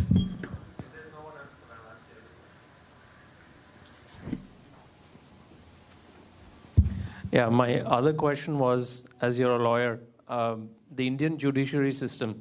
So when you go to acquire a land or, you do the negotiations, etc., sometimes when you get into a dispute and you have to go through the court process, it can be very time consuming. So my question to you is, when you come to a situation like that and you have to deal with lawyers, etc., Is there a way the government can actually help you get a solution to your problem much faster than going through the judiciary system? Like, for example, when I used to live in London, I have a problem in a real estate, I have an ombudsman who is going to help me sort out my situation. I have any other issues, there are bodies that actually help you sort out situations in a faster way. And I think a lot of companies have issues where the delay to come to a decision is already so long that by then you're already dead and you can't operate. So my question to you is, in your experience, you're an elite panel, you've had a lot of situations in the judicial system, and what have you done practically to expedite the process to come at a solution? Actually, we tried our best not to be in that position. So when I used to work in corporate development, so we set up companies in Latin America, Africa, and now it's my first time that I'm doing business in India. Usually when we enter a country, we go through legal support. Usually I work with legal firm, local legal firm, to make sure that our business plan is validated. When we find a partner that there's a proper due diligence, when we want to buy land or when we want to set up a company, whatever we need to do, we get local legal support. Actually, we don't look for first for advisors, consultants, engineers. The first, when you go in a country that you don't know, it's better to protect yourself in order not to be in that kind of positions. If you are in that position, then your preparation was very wrong, and you didn't protect yourself with good legal counseling at the beginning. So luckily, I always been prepared, so I haven't been in that kind of position. I think the best is the way Indian governments are having. Yeah. Many governments have their own bank, not supposed to buy with the government, which is pretty expensive. To avoid, especially today in Tamil Nadu and all, you buy agriculture land, you cannot convert it to industry. That's easy. So always better to buy through SIPCOT or somebody. Even small scale industries are buying developed products. That makes many things better. At least you will not run into this problem. So that is my experience. Others may add to it. Okay, in the interest of time, thank you all. You've been a great audience, and it was a pleasure standing here and moderating this. Thank you. Thank you, Ifki. Thank you, everyone.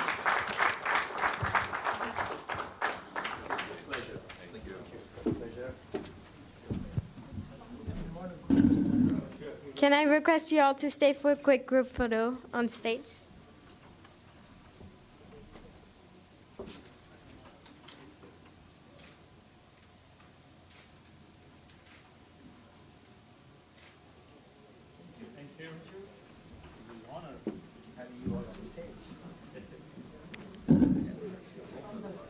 Yeah. I thank all the speakers for an enthralling session. As we come to an end of the Spotlight Puducherry Conference, I would like to invite again Mr. Johan Samuel, Regional Director, Southern Region of IFCI, for the closing remarks.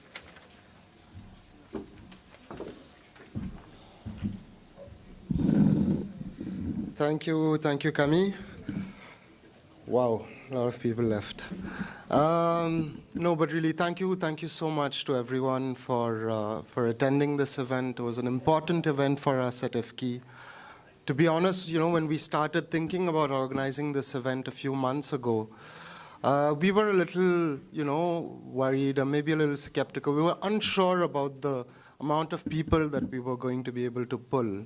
And to see the number of people that traveled from outside of Pondicherry to attend, from Ahmedabad, from Delhi, from Bombay, from Bangalore, Chennai, of course, a lot of them.